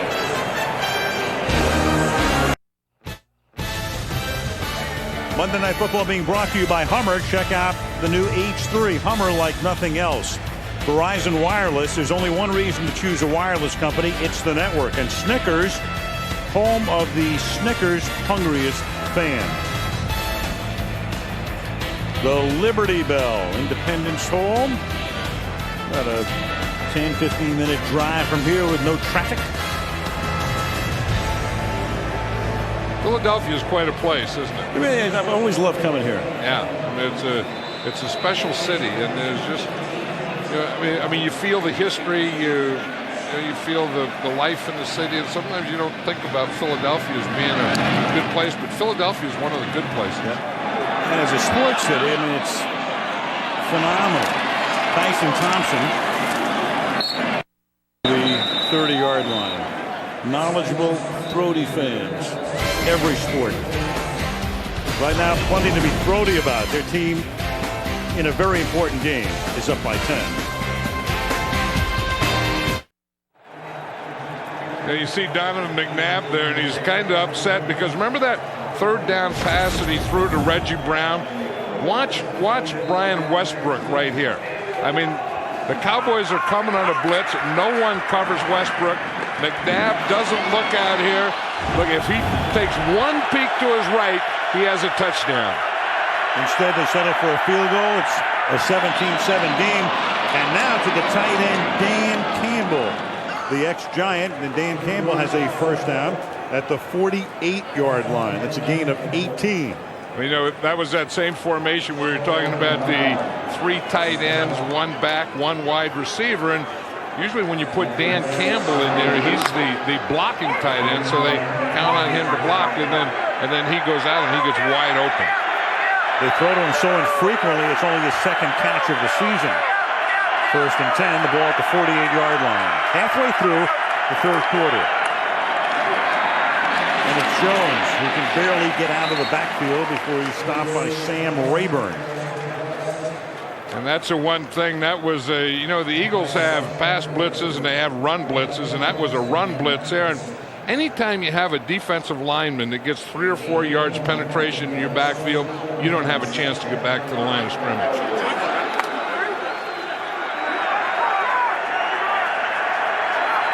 See Kurth lining up. There's Rayburn. 2nd and 9 at the 49-yard line. And Bledsoe throws, and that's caught. So he goes to the other tight end. That's Jason Witten this time. And upcoming will be a 3rd down and long 3. This is the time the Eagles, 3rd down, they're going to come into blitz. Do you go maximum protection and try and get a big one, or do you just go for a first down? What do you think Johnson will do here? Or what do you think Jimmy's going to call? Well, I think he'll probably blitz, and I think Sean Payton will call a pass that can get him a first down. Marion Barber, the sole back. They send Keyshawn Johnson in motion. Eagles are going to rush 4. Bledsoe's going to roll. He's going to have it almost picked off. Lito Shepard almost had his second pick. He jumped it. Keyshawn Johnson, the intended receiver. Shepard read it right, just couldn't come up with the interception. Yeah, I think when you're going to throw it that short for a first down, you have to get rid of it quicker. They don't do a lot of this, but he holds that ball too long. And then Shepard is out there, and you just see Keyshawn Johnson is just sitting there waiting, and Lito Shepard has a chance to jump in front of it. But if that's going to come, you can only take like 3 or 4 steps, and that ball has to be out of there. You can't sprint that far out and throw that short a pass.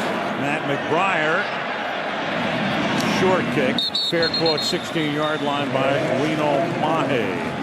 With 5 minutes and 50 seconds remaining in the third period, and the Eagles leading the Cowboys 17-7. I know a lot of you watched Lost. Matthew Fox, and they shoot it in Hawaii. He's such an Eagle fan. On hiatus for a couple of days, has come to Philadelphia wearing a Brian Dawkins uniform. And we can tell you Lost comes your way Wednesday night at 9 o'clock Eastern and Pacific right here on ABC. I told you Philadelphia was a pretty good city. When you leave Hawaii to come here, it's a good city. That's right. To go to a football game, and that pass is incomplete, and you've got a flag down at the snap.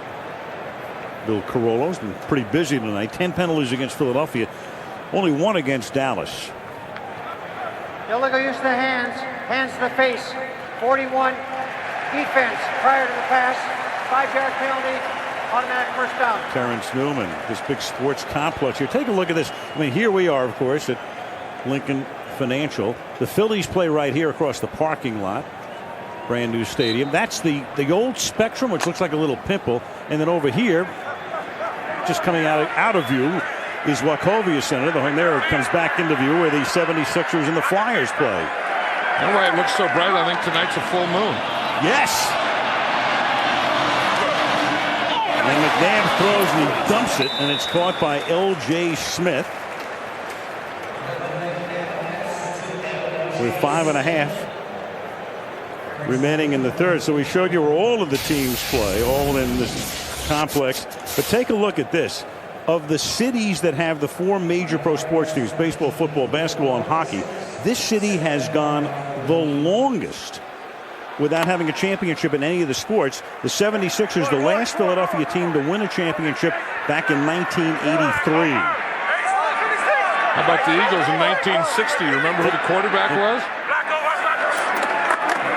Norm Van Brocklin, if memory serves, and Lamar Gordon takes this about a yard shy of the first down. Right, the Dutchman. Buck Shaw was the coach.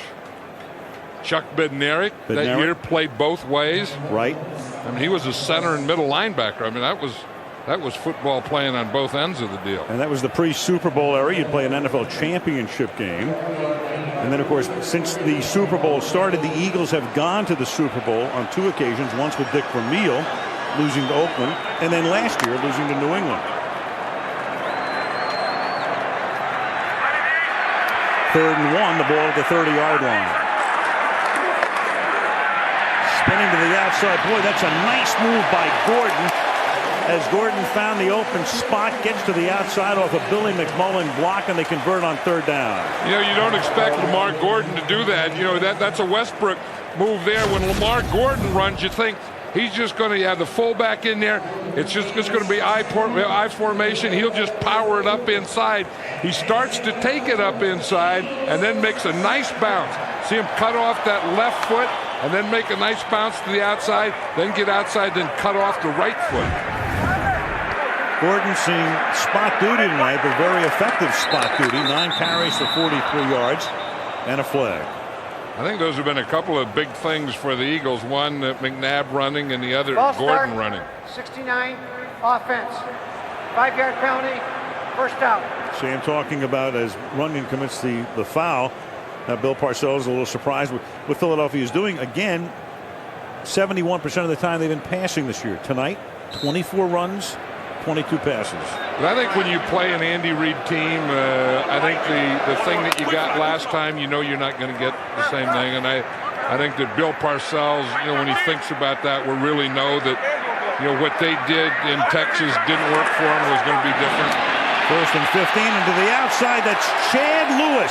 And Chad Lewis, who scored 2 touchdowns in the NFC Championship game last year against Atlanta, but suffered a foot sprain that required an operation, hasn't played since then, has just come back, was just activated, a 17-yard catch, and the crowd salutes him. And he goes in motion and no one covers him.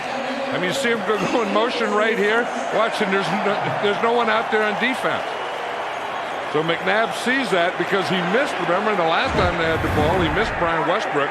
That time he puts Chad Lewis in motion, sees that no one goes with him, so just gives him the ball. Shanley, the linebacker, covering him, but he was way behind the play. It's 1st and 10 at the 48-yard line. Short drop, quick pass, incomplete. Let's go to Sam. Al, Chad Lewis told me this time last Monday night he was on his couch in Utah watching the Colts and the Patriots. Got the call from the team on Tuesday. He was on the plane on the way back to Philadelphia. He said, I felt like Vinny Testaverde. That was the right Liz Frank, his right foot that he severely sprained. Some doctors said a 50 chance of coming back, 50% chance. Some doctors said he would never come back. He had to work on his timing. He told me he bought a $1,500 jug machine, which fired off footballs. He would set it up in his garage. His wife would turn it on. He'd run down his driveway, catch 200 balls a day, Al. So off his couch and into the action on Monday night as Westbrook picks up about 7. And one of the reasons they had to bring Lewis back is because L.J. Smith was hurt last week, suffered a concussion, and they weren't sure about him until midweek. Yeah, in fact, he didn't practice, I don't think, until Saturday, L.J. Smith. But then even with L.J. Smith being healthy, they still needed a Chad Lewis. 3rd down and 3. The ball is at the 41-yard line. Eagles dominating time of possession here in the second half to this point. 3rd down and 3 from the 41-yard line as McNabb rolls, buys time, throws sideline, and it is not caught inbounds. It is Billy McMullen, but it is incomplete, and it will be 4th down. But at least they know, at least the Eagles know, and Andy Reid knows that now he can move Donovan McNabb. And I think even more importantly than that, Al, the Cowboys know that he can move. And defending a McNabb that will move is totally different from a McNabb that is going to just sit in the pocket. And the New York Giants will know it as well because they are next up for Philadelphia. And that punt is contacted before it gets to the end zone. It is Roderick Hood who gets down there at the 4-yard line to pin Dallas with 2:19 remaining in the 3rd. 10-point Philly lead.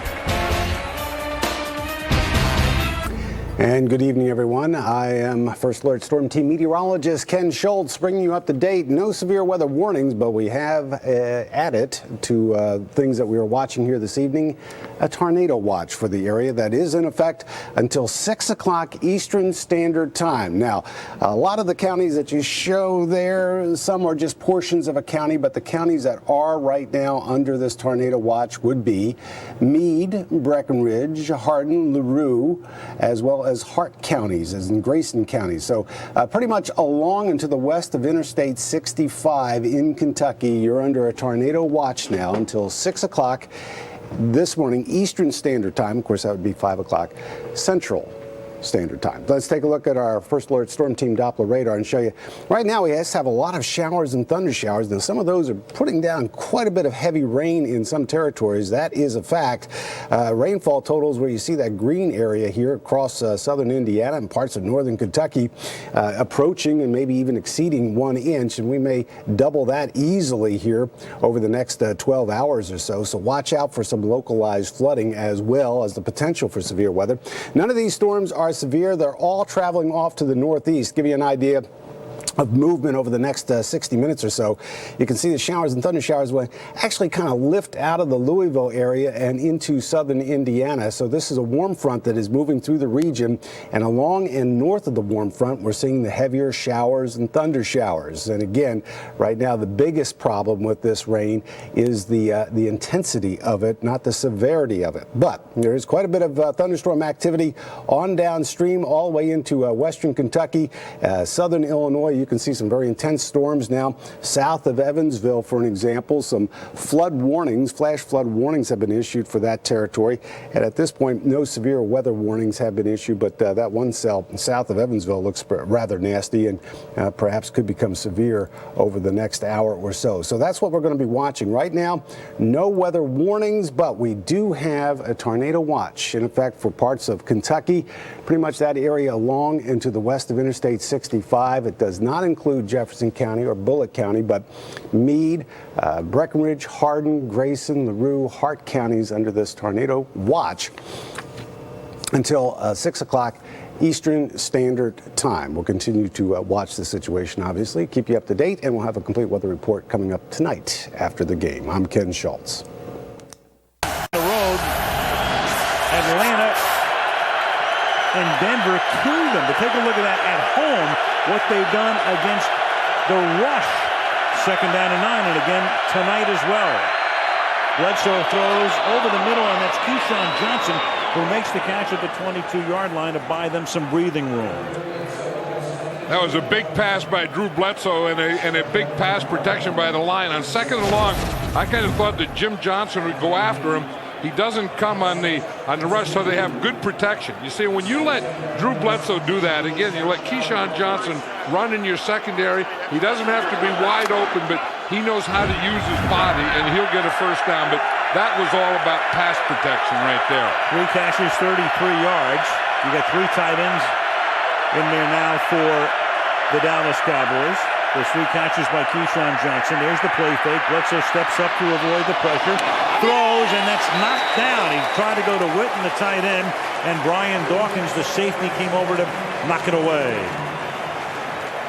Yeah, that's what they wanted to take away, and the other guy they wanted to take away is Aaron Glenn. Glenn was on the same side, and they double him. And you see what they do with Witten is they're just working with him on linebackers underneath and a safety over the top. Dawkins is waiting. He has Trotter underneath. He has Dawkins over the top. And then on the same side, they had Aaron Glenn doubled. Aaron Glenn has yet to catch a ball. 2nd down and 10 at the 22-yard line. And he goes to Johnson again, and Keyshawn makes the catch and is taken out of bounds by Roderick Hood.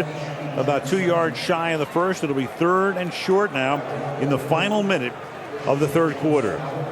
And then Terry Glenn. I mean, every play tonight, every passing situation, they have double covered him. So the guys that they thought they had to take away was Jason Witten and Terry Glenn. So they've done that. And then the other thing they had to do again was put pressure up the middle on Drew Bledsoe. The one big pass play tonight was to Peerless Price for 58 yards to set up a touchdown, and that's been Price's only catch. And now Bledsoe with a flag down. Drew's going to go down, but a penalty marker on the near side of the 34-yard line. One of the things, if you're the quarterback and you start to move up in the pocket, you better get rid of the ball and not move too far up into the pocket.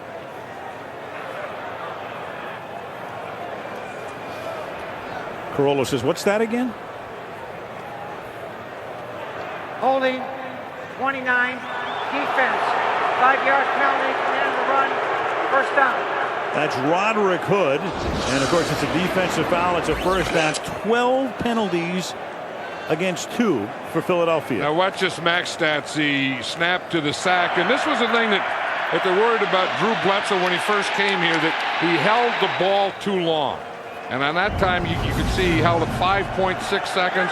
And again, he tried to creep up into the middle of the pocket, and there's very, very little creeping in there. Blitz.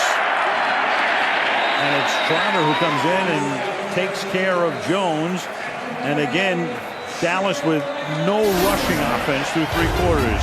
End of 3. Philadelphia 17, Dallas 7. And Monday Night Football from Philadelphia continues after this message from our ABC station.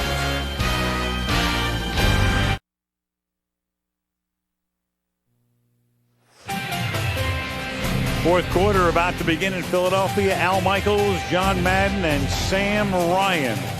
15 minutes remaining in regulation. Eagles on top by a score of 17-7, and it's 2nd and 11 for the Dallas Cowboys from their own 35-yard line. Bledsoe in the pocket. Pressured. Throws.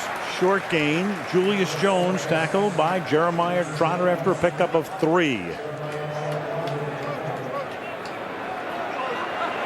Philadelphia, 36 consecutive wins when they have a lead of 10 or more points. Longest current streak. And of course, John, here we go again. You know, we're always putting up the kibosh. Kibosh. That's a possible kibosh. Possible kibosh. But the Cowboys have to get something going. I mean, they haven't been able to get any pass protection down or get a running game going. 3rd down and 8.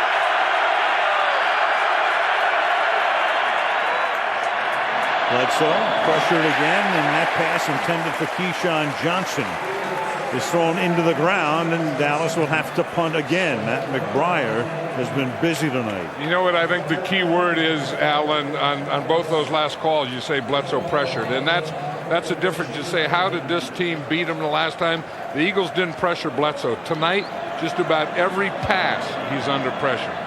In that last game in Irving 5 weeks ago, Bledsoe threw 35 passes, wasn't sacked once. Good deep angle kick, and Mahi's going to back all the way to the 6-yard line and has a lane. And Mahi out to the 31-yard line. That's one of those kicks. Why are you going to field it inside the 10? You know, if you don't run it back, if you don't get a good run back, then everybody says you shouldn't have caught it. Let it go. But Reno found that opening and turns a 56-yard punt into only a 31 net because it's a 25-yard run back. You know, that's a rule that they may change now. That there's so many balls that bounce inside the 10 and stop on the 2-yard line that maybe when you are on the 10-yard line, you take that, and if you can get a few more, that's good. If you can get it out to the 30 like Mahi just did on that last one, it's great. Yeah, one of those things that changes with the times because the kickers are so good right now at hitting those wedge shots. That was anything but a wedge. That was a great kick because it was angled and deep, and Mahi with a 25-yard run back, and then a quick slant to Greg Lewis. And Lewis has a first down out to the 48-yard line. You know, that's that old West Coast slant, that big thing. Again, you have a corner up there tight. You get him going upfield, get that inside foot back, and then you get inside of him. And the minute you get inside of him, your quarterback sees it, and he just gives you the ball. So much made of the absence of Terrell Owens. Don't forget they also lost Todd Pinkston, who would have been the other starter, to an Achilles injury in training camp, and that's why Lewis has gotten the chance. And here is Westbrook crossing the 50-yard line. Short gain, Kevin Burnett made the stop, and you can tell Drew Bledsoe has been in a dogfight tonight. Well, anytime the back of your quarterback's jersey has grass stains on it like that, it's a bad pass protection night. Maybe that's why Philly wears green. You can't tell the grass stains on the Eagle uniforms. You just don't want them on your back. I mean, grass stains in the front, on the helmet, is good, but not on the back. The back of your jersey or your pants. 2nd down and 7. Pressure through the middle. And then the pass is almost intercepted as Kevin Burnett was there. And Donovan shoveled it away and got away with it. That win put the pressure on.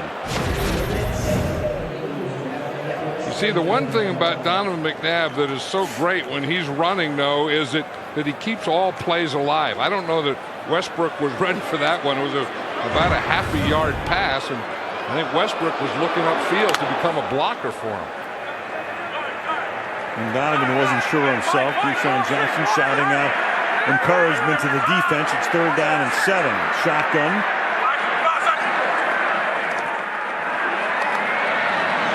And McNabb's going to step up. Here he goes. And Donovan is going to be forced out of bounds, but I think he's able to pick up the first down, and then he takes a seat. So Donovan at the end knocked out of bounds by Scott Shanley. That is some effort. You know, you can think of every big game that Donovan McNabb has ever played for the Philadelphia Eagles, and in the 3rd and 4th quarter, he's always made big runs. I mean, you always get to this position where you need a play. You need a first down, and he'll get it for you with his legs. A little shove out of bounds, and he came up a little gingerly on the way back. I think with all the stuff that he has going on inside his body, he's going to be a lot gingerly. Amazing. And that's a jump ball that winds up incomplete. And then Greg Lewis is able to draw the foul because of the late hit. After the pass was incomplete, it was Keith Davis who was there, and Keith Davis is going to get flagged for it. You know, Aaron Glenn made a nice play in the ball, and then they just tried to keep it alive, and then here comes Keith Davis, and on a hit, and that's again, it's the unprotected wide receiver. Unnecessary roughness, number 29, defense, late hit after the incomplete pass. 15-yard penalty, first down. I mean, Aaron Glenn is playing here for Anthony Henry tonight. He makes a good play of getting the ball out of there. Now the play is over, and you don't have to do that. I mean, no, being aggressive, being tough, letting wide receivers know you're in there. I know that's all part of the game, but not after the ball is on the ground. You don't do that. That is the type of penalty that for years has driven Bill Parcells nuts. Gordon is in the game at the tailback spot. Lamar has it. The ex-Ram, ex-Dolphin takes the ball to the 21-yard line behind Josh Parry. And Gordon off the bench tonight, 48 yards rushing. Westbrook has 72 yards rushing. McNabb has 22 yards rushing. And so the Eagles, who had no ground game this season, suddenly find one at the most opportune time. And you see Lamar Gordon, he was just telling the bench, I got to go in here. You'll keep feeding me the ball. Let me stay in here, because he's running with a lot of determination and a lot of power. Eagles have rushed for 149 yards tonight. The Cowboys 19. And a flag comes in here after Gordon gets it to the 19-yard line. Well, that one didn't work.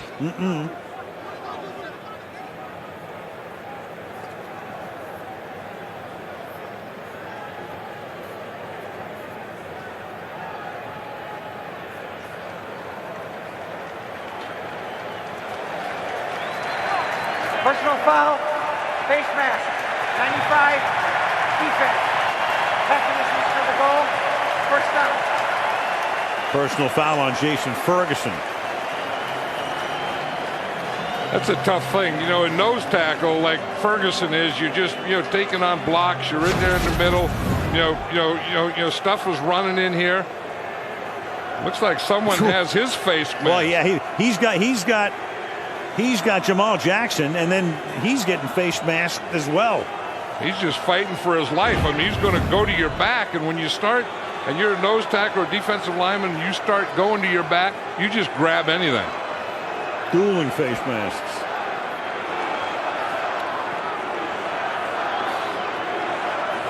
Officials confer again. On the end of the run, half the distance, first down.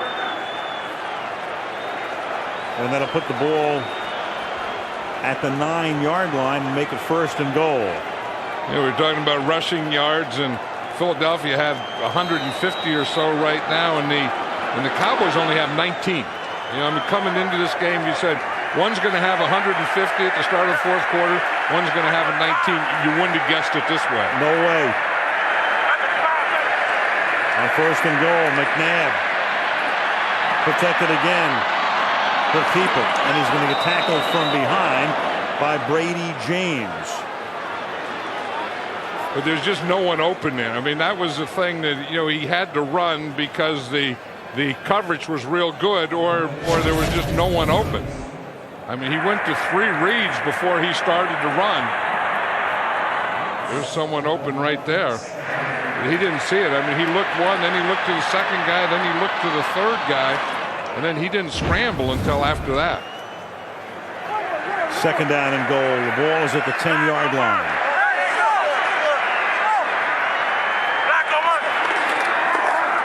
Westbrook. A little bit of a stretch play behind a John Runyon block. Gets about half the distance to the goal line. It'll be third down and goal. That's that stretch play to the right. Remember the last time he ran it down here, Brian Westbrook, he ran it in for a touchdown between Sean Andrews and John Runyon. But here he's getting this one a little wider. See, he wants to run that right to the numbers and not make his break until he gets to the numbers on the field. The first time he had a big hole inside, so he took it. Third and goal.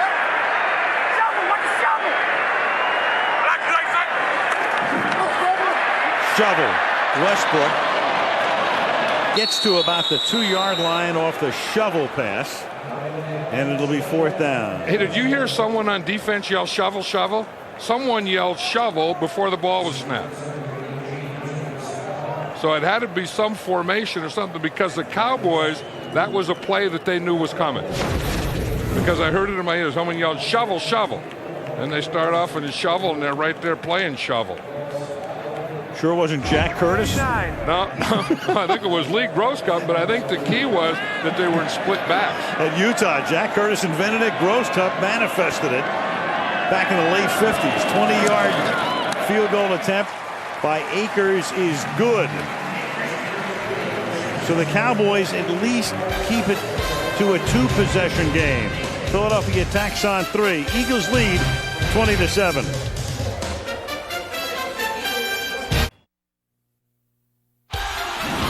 I'll give you a football game. Cowboys, Eagles. Tonight we're talking turmoil, drama. You want a game? I got your game right here. Jimmy Woods getting it started tonight with our tees. Philadelphia, Dallas, always a tremendous attraction and a game of major significance considering the standings and everything else that has gone on around it. And for Philadelphia, a vital game. They lead by 13. The kick comes into the arms of Tyson Thompson, and he'll run it back out to the 32-yard line. So Bledsoe and the group going back to work.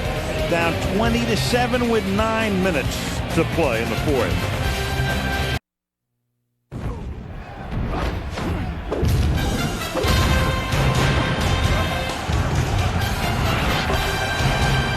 Monday night next week, Lambeau Field.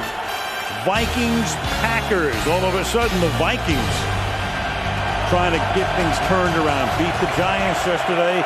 Go to Green Bay next Monday night. Here goes Bledsoe now. Buys time off the fake. Going deep downfield. Glenn hasn't caught a pass tonight and still hasn't. He went deep for Terry Glenn, but incomplete. Lito Shepherd and Michael Lewis back covering on the play.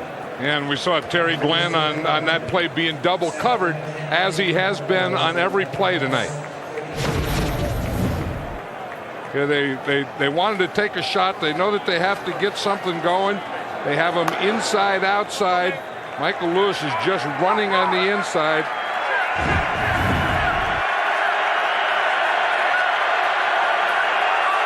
Now 2nd and 10 from the 33-yard line. Try the ground again. This is Barber.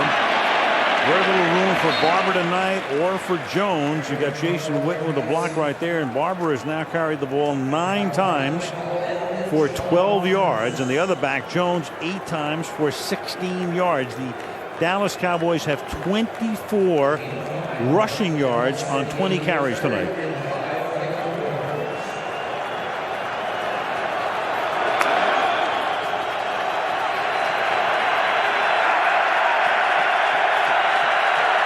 The disparity, and in good measure one of the reasons for the disparity in the score. 3rd down and 5, and then struggled and incomplete because Jason Witten was draped by Matt Ware. The extra defensive back comes in, and Bledsoe, showing frustration, comes off the field. Well, you know, he's frustrated because they come in and they wanted to take a shot. They took the shot early to Terry Glenn. Then they get 3rd down, and they know that they have to get the 1st down. So he goes to Jason Witten, and Witten doesn't come up with it. Matt McBriar with his 8th punt of the night.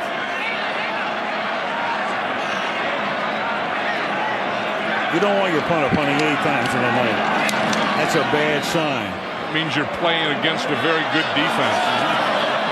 And that kick will go all the way to the end zone. And then you've got a flag coming in at the end of the play from behind the kicker after what was a 62-yard boot.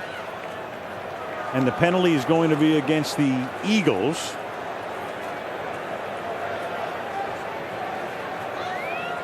And as you say, it has to be something way up on the punting end, because the referee was behind the punter through it. Holding 58, receiving team.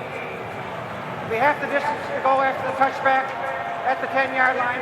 1st down. That's the key difference. When the punt is in the air, the receiving team retains possession. 8:02 to play. Philly ball and a 13-point lead.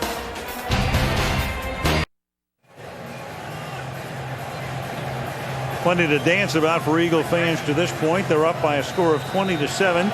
And again, the subtext tonight, Terrell Owens, the suspension. Eagles lose last week. How do they respond without him? Well, so far so good tonight. Thanks in good measure to a running game that's actually picked up more yardage than has the passing game tonight. Lamar Gordon. And again, John, we were talking about the chances of T.O. playing for Philadelphia would be next to zero. But the whole league is going to look at this arbitration ruling on Friday. And the question then becomes, what are they going to do? And does he wind up in somebody else's uniform before the end of the season? Well, I don't think he's going to wind up in this uniform. So if they say that you have to let him play, it'll be for someone else. But I think that Andy Reid has really done a good job. At some point, you make a decision and you say, we can't live with that. Now I have to coach the guys that I have here. We have to make the best with the guys that are here, not worry about the guys that aren't. It's caught underneath by Reggie Brown. It'll be 3rd down and 6. And as Reid said, I mean, Andy will give as much rope, maybe more than almost any coach in the league. It wasn't just one thing. It wasn't just being critical of McNabb in an interview a week and a half ago. It was an accumulation of things. And remember, this goes all the way back to Owens criticizing McNabb in the offseason, said he got tired at the end of the Super Bowl. Preseason, you had that whole thing in training camp where they sent him home. This was something that was on fire for months. Yeah, but the thing about it is a lot of players on this team like Terrell Owens, and Andy Reid really liked Terrell Owens. He wanted it to work. Donovan McNabb wanted it to work. They wanted Terrell Owens to be here. But he's not. They still have the lead. They take a timeout with 6:37 remaining in the 4th. Special report. And good evening, everyone. I am First Alert Storm Team meteorologist Ken Schultz, and we are watching lots of showers and thunderstorms. No severe weather warnings in the area, but we do have a tornado watch in effect for a portion of our viewing area. Let's take a look at our sky tracker. And right now, what you're seeing there, those counties shaded in green, those are flash flood warnings for some heavy rain, obviously, persistent heavy rain from, just south of Evansville in the Henderson area, back down into southern Illinois. So those are the only warnings that are currently in effect. Now, we add the watch to the area here, and you can see the showers and thunderstorms. They may not be severe, but they are putting down some heavy rain. But the watches and warnings that we're talking about here, the tornado watch, is in effect for a portion of our viewing area along and to the west of Interstate 65. Now, that would include parts of Harrison County and Crawford County of Indiana, Perry County of Indiana as well this evening, as well as Meade, Breckenridge, Hardin, LaRue counties, Grayson, and Hart counties. All of these counties, again, along and to the west of Interstate 65 and south of Interstate 64 in southern Indiana, are under a tornado watch until 6 o'clock Eastern Standard Time or 5 o'clock Central Standard Time. No weather warnings in this area at this point in time. Take a look at our First Alert Storm Team Doppler radar. Lots of showers and thunderstorms, though, strung out from just north of Louisville, actually from LaGrange over towards Newcastle and Henry County as well, and then across southern Indiana back into Perry and Spencer counties of Indiana. Now here, these storms, while not being classified as severe at this point, are pretty hefty storms. If anything, they may be producing at least some small hail. That's something that we'll have to continue to watch. No warnings, as I mentioned, but these storms are quite intense, and they are moving to the northeast at speeds of about 25 miles per hour. To give you an idea where they're going to go in the next hour, you can see across Perry County, across into parts of southern Crawford County and northern Harrison County. So once you folks, as well as portions of northern Meade and Hardin counties, northern Meade and Breckenridge counties, I should say, be on the lookout for some heavy thunderstorms. If nothing else, heavy downpours of rain, maybe some small hail. We'll continue to watch the situation, obviously, and keep you up to date for the balance of the evening. And a complete weather update is coming up after the game. I'm Ken Schultz. Inside foot back, and then the minute the inside foot goes back, you take the inside. McNabb reads it and gives it to him for a first down. That's the play. If you're going to be up there and jam them, and you have to take that slant away, you have to defensively keep your inside foot up so that he can't take that inside. Now Westbrook, and they begin to work on the clock, which is under 6 minutes. The Eagles have beaten the Cowboys 6 consecutive times in Philadelphia. Parcells individually with a couple of teams now, has lost his last 5 games in Philadelphia.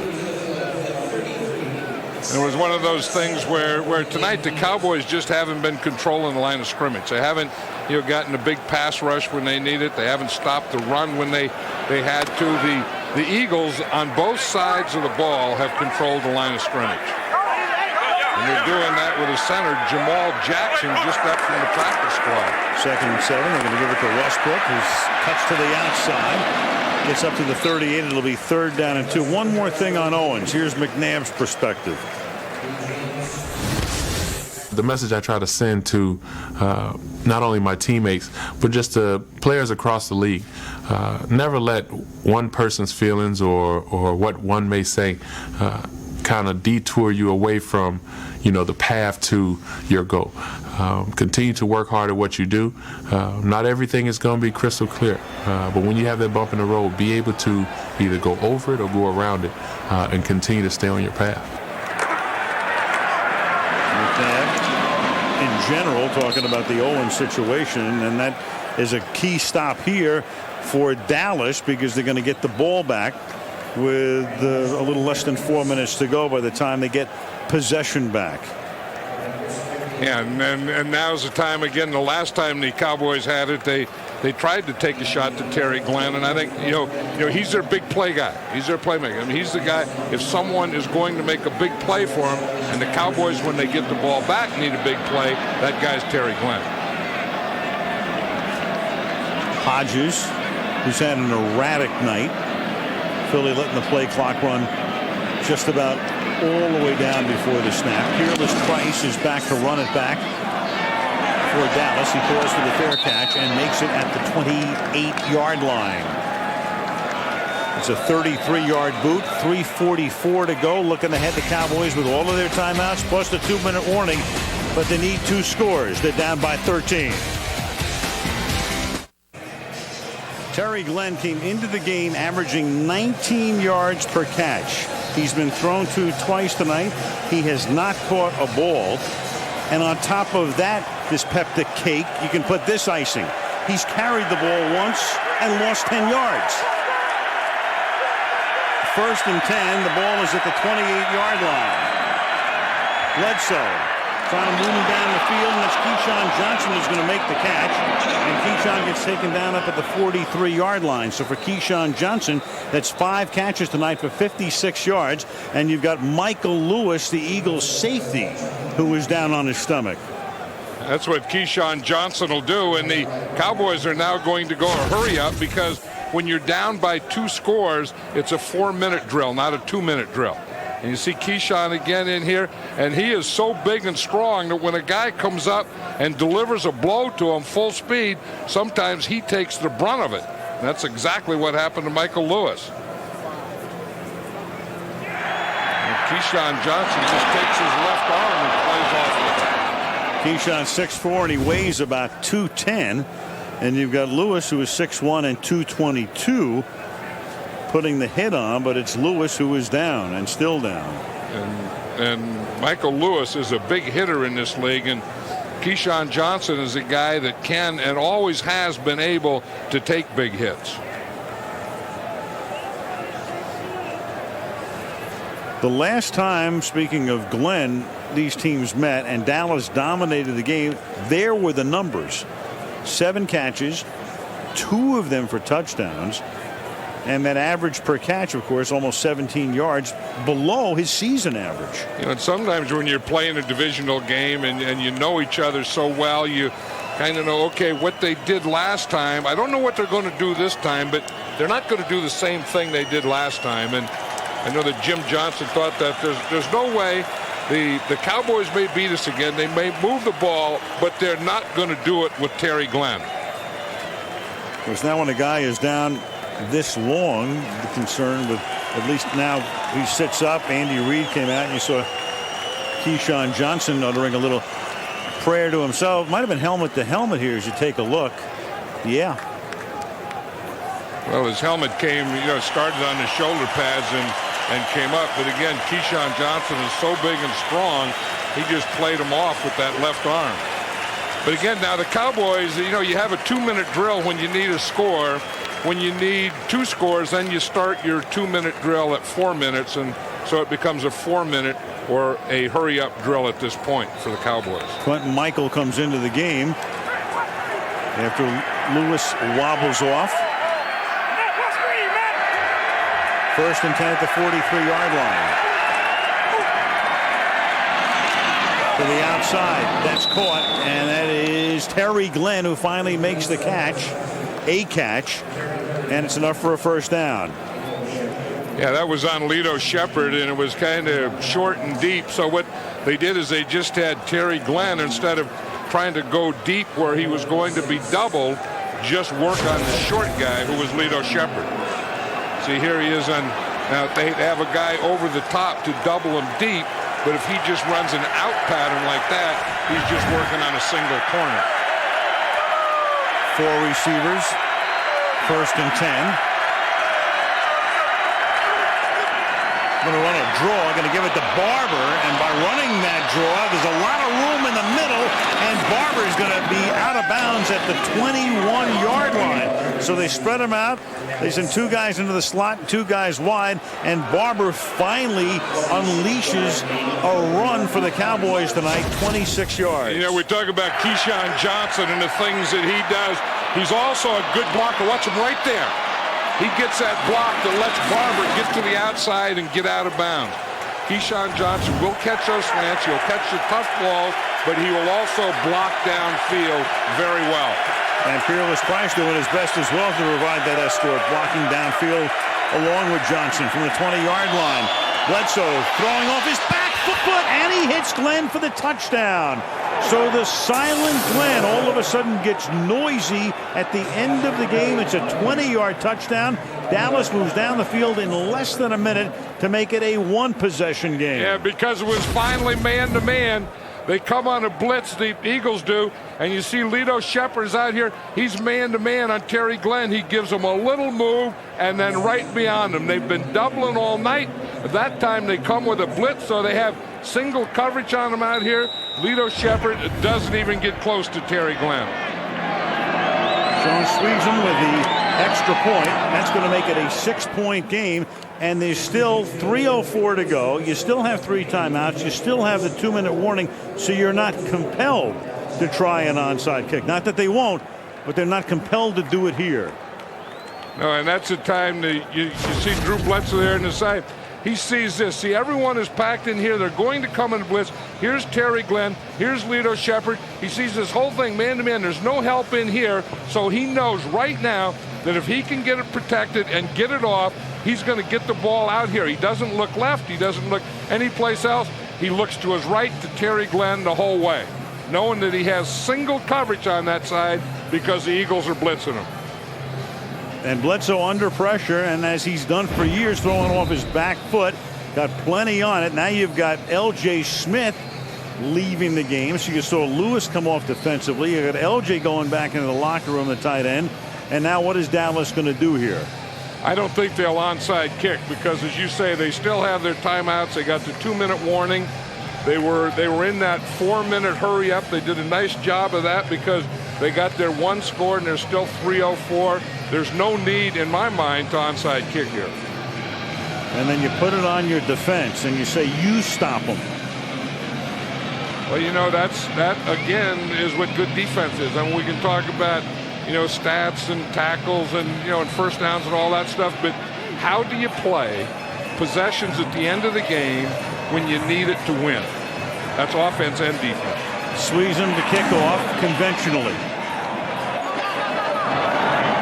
11-yard line, Roderick Hood runs it back through the middle, takes it up to the 36-yard line. That'll stop the clock with 2:58 remaining in the 4th quarter. Again, all of the timeouts and the 2-minute warning for the Dallas defense to get the ball back. Again, and that's why your timeouts are so important, because when you get to this point in the game, if you have them, then you can decide how you want to use them. Sometimes you get an opponent and you've used them, you've had challenges, you've had all those things, and it kills you in a situation like this. With L.J. Smith back in the locker room, their other tight end is Mike Bartram. And he's really their long snapper. They have him in with Lewis, who was just activated. And this is going to be Gordon taking it to the 37-yard line, and Dallas will take its first timeout. So that took only a couple of seconds off the clock. It's a gain of 2. It's going to make it 3, 2nd down and 7. A little recap for you tonight. Some of the guys in the spotlight. Drew Bledsoe with that touchdown on that last series. And then Marion Barber's been held in check, but he had that big run to set up the touchdown. Brian Westbrook, pretty steady tonight, has given Philadelphia a rushing game. Donovan McNabb has even run as well, a rushing touchdown and 169 yards through the air. And then Terry Glenn, who did not have a catch until the last possession, with a touchdown and 2 catches on that last drive. You know, and now if you're the Philadelphia Eagles, you think after they have those 3 timeouts, then you have to be able to use them on 1st, 2nd down, 3rd down, and then. But if you can get a 1st down, then they lose that advantage. So this is a situation that over the years, watching the Eagles, Andy Reid, Donovan McNabb in this situation, either this down or the next down, always makes a run for a 1st down. 2nd and 7.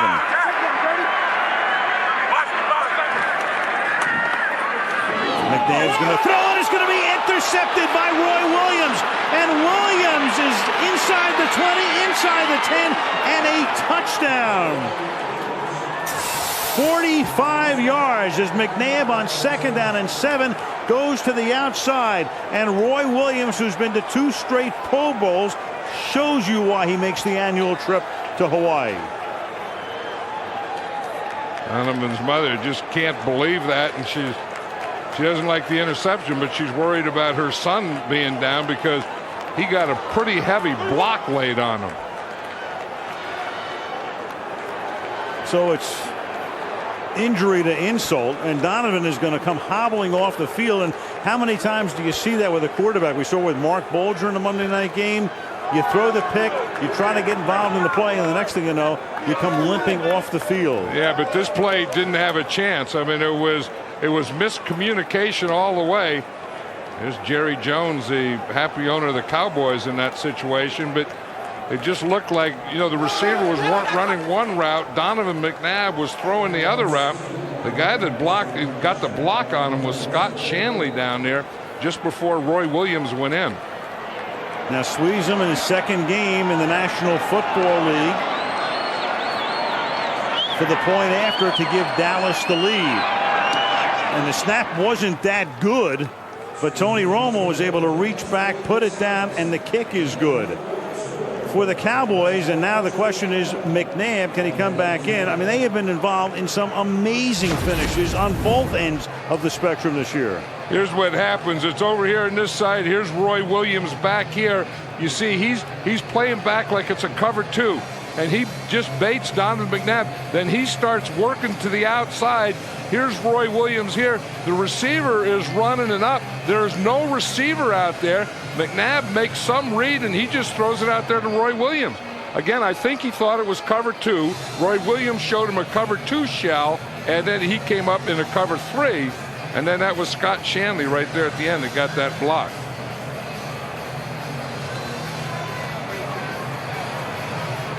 Here comes McNabb coming over, and Roy Williams goes into the end zone after James makes contact. And the question is, can McNabb now come back in? The backup quarterback is Coy Detmer. The other quarterback is Mike McMahon, the number 3 coming into the game. It's the 4th quarter. There's the whole Jones clan. Yeah, Stephen Jones, Jerry Jones Jr. Gene Jones is there. Jerry's wife.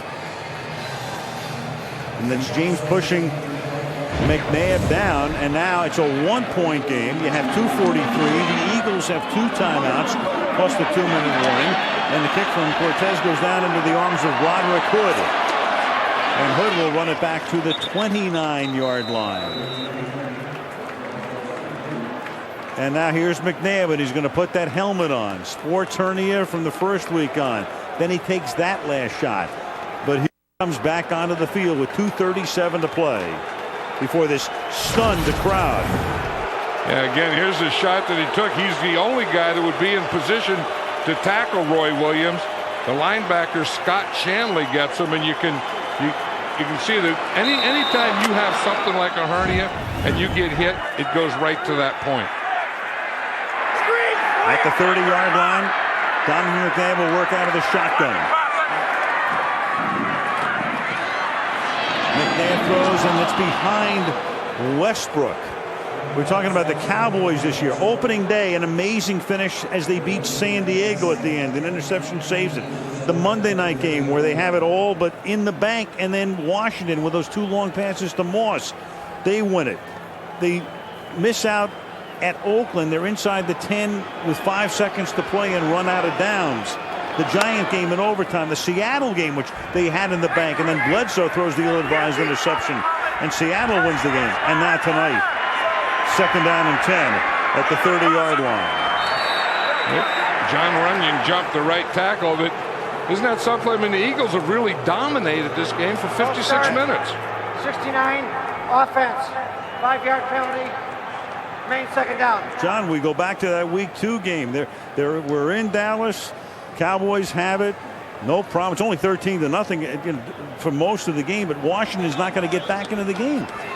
You know, that's one of those things. I think when you're dominating, you have to keep scoring points. I mean, you can't settle to punt. You can't settle for a field goal. You can't settle for them yelling shovel pass, know the play is coming and stopping you. As you look back at some of those plays, those are big plays for the Cowboys defense in this game. 2nd and 15 at the 25-yard line. And again, you have one of these situations as the pass is too high for Greg Lewis. People go to bed early and they wake up and they say, what the hell happened on Monday night? Don't touch that dial. And McNabb is really hurting, you know, and he can't torque now, and to throw the ball, you have to be able to torque. You have to be able to, you know, twist your hips and your shoulders and you know and shift your weight, and that is really hurting him to do those things right now. 3rd and 15 before this disbelieving crowd. And McNabb is going to lose the ball. And it's a live ball. And Philadelphia will retain possession. Greg Ellis was able to extract it from the grasp of McNabb. And now McNabb loses the ball. Philly has it, and Donovan's going to have to come limping off the field again. And now with the clock ticking down to the 2-minute warning, and it's 4th down and 19, they send the punting group out.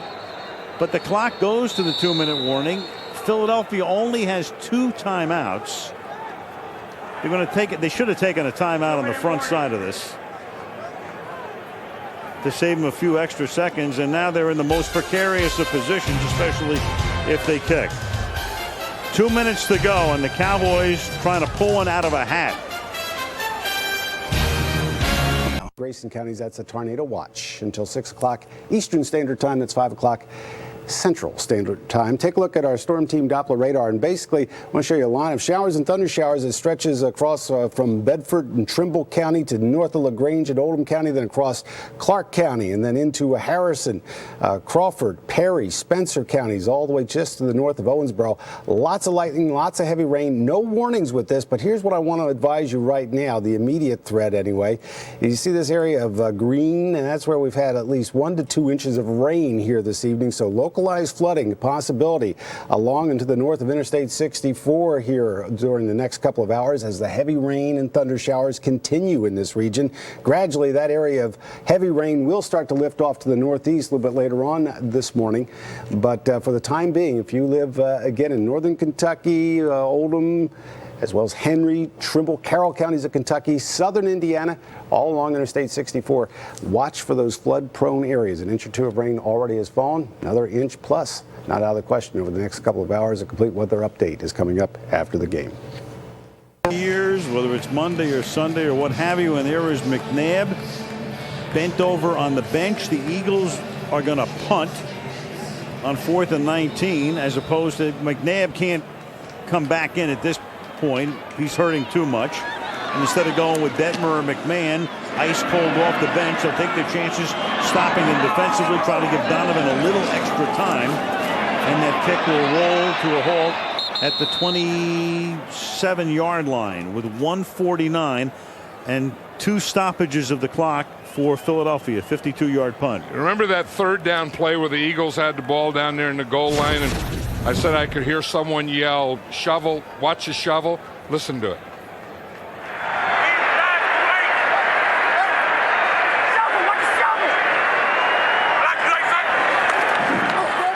It was Dat Wynn, and he yelled, "Shovel, watch the shovel," and they ran the shovel right into him and had to settle for a field goal. And that is a huge play. As Dallas now gives the ball to Barber, Philadelphia will stop the clock. How big was that play? It was 3rd down and goal with about 10 minutes to go. It was a 10-point game. So if you get the touchdown instead of the field goal, that's a 3-possession game. But Dallas was able to keep it because Wynn alerted them to the shovel to a 2-possession game, and Dallas gets the 2 touchdowns. Yeah, and then Dallas went to their hurry up at 4 minutes, and they ran that great drive to get down there, and Terry Glenn, their playmaker, they finally got to him. They got the touchdown, and then of course Roy Williams and that interception and that big play and that block at the end there, and Donovan McNabb was Brady James. I thought it was Scott Shanley, but it was Brady James. I saw this next replay that blocked Donovan McNabb. And then as you look at McNabb now, Al, I don't know if he can play next week. I agree. Or the week after that, or the week after that. I mean, we said earlier at some point he's going to have surgery, and you wonder if maybe that point may be sooner. And this is, John, a short week as well, because it's Monday night, they're playing Sunday, and they're playing at the Meadowlands against the Giants. Now you've got Barber. Now Philadelphia will take its last timeout. So 1:39 remaining. No more timeouts. A first down would end the game in effect. Monday Night Football being brought to you by Nissan, inviting you to shift away. You move through the world by new Campbell's Chunky Fajita Soups, hearty soups that fill you up right. And the Citi Simplicity Credit Card. Citi, live richly. Aerial coverage tonight as you look at downtown Philadelphia, brought to you by Budweiser Select. Now about 8 miles to the south down Broad Street, where everybody was very confident. Eagles seem to have things well in hand, and all of a sudden, instead of 5-4, you're looking at 4-5. You're looking at 2 games behind Dallas, but in effect 3, because you will have lost both games in the season series. And you're looking at a quarterback that you wonder how much longer he can go with that sports hernia. 3rd down and 7.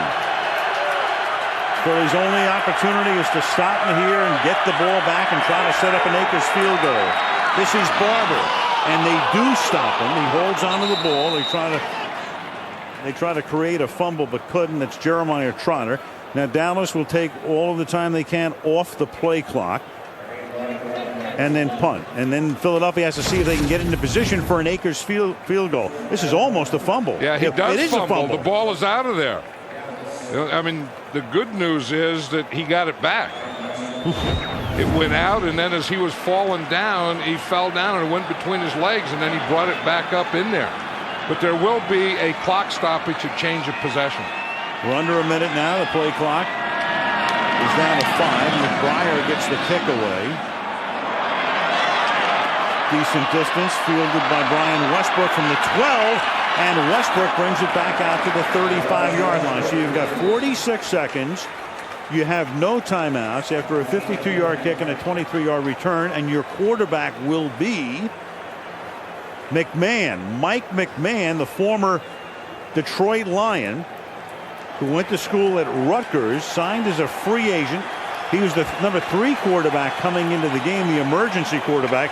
Well, this is a 911 call for Philadelphia right here, maybe for their whole season. The only reason I can think of Mike McMahon instead of Coy Detmer is McMahon has a stronger arm and he can run.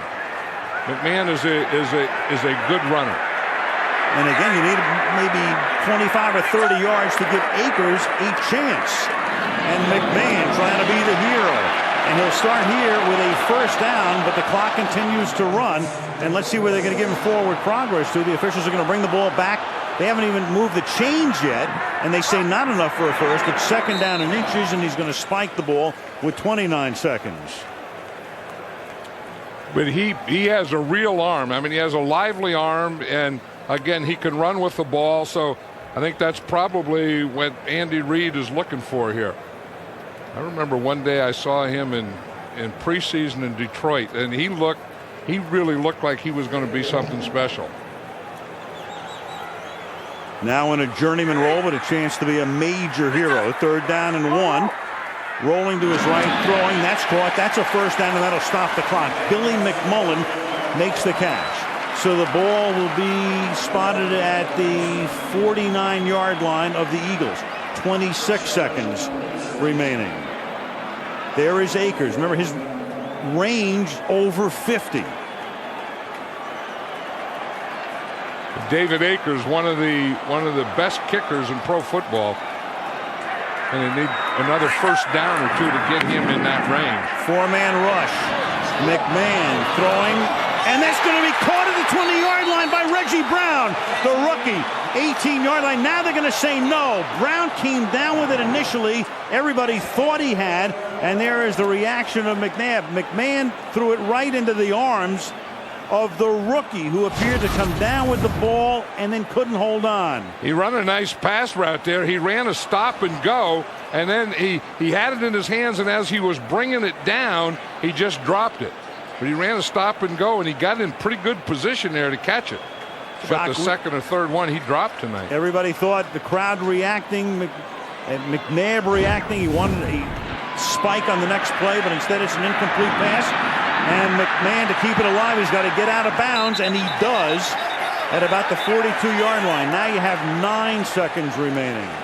So if you attempted a field goal from this spot, you're looking at about a 60-yard attempt.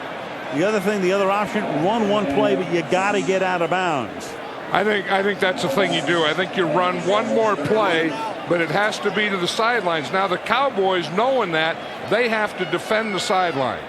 Don't let them get to the sidelines. Play everything from outside in.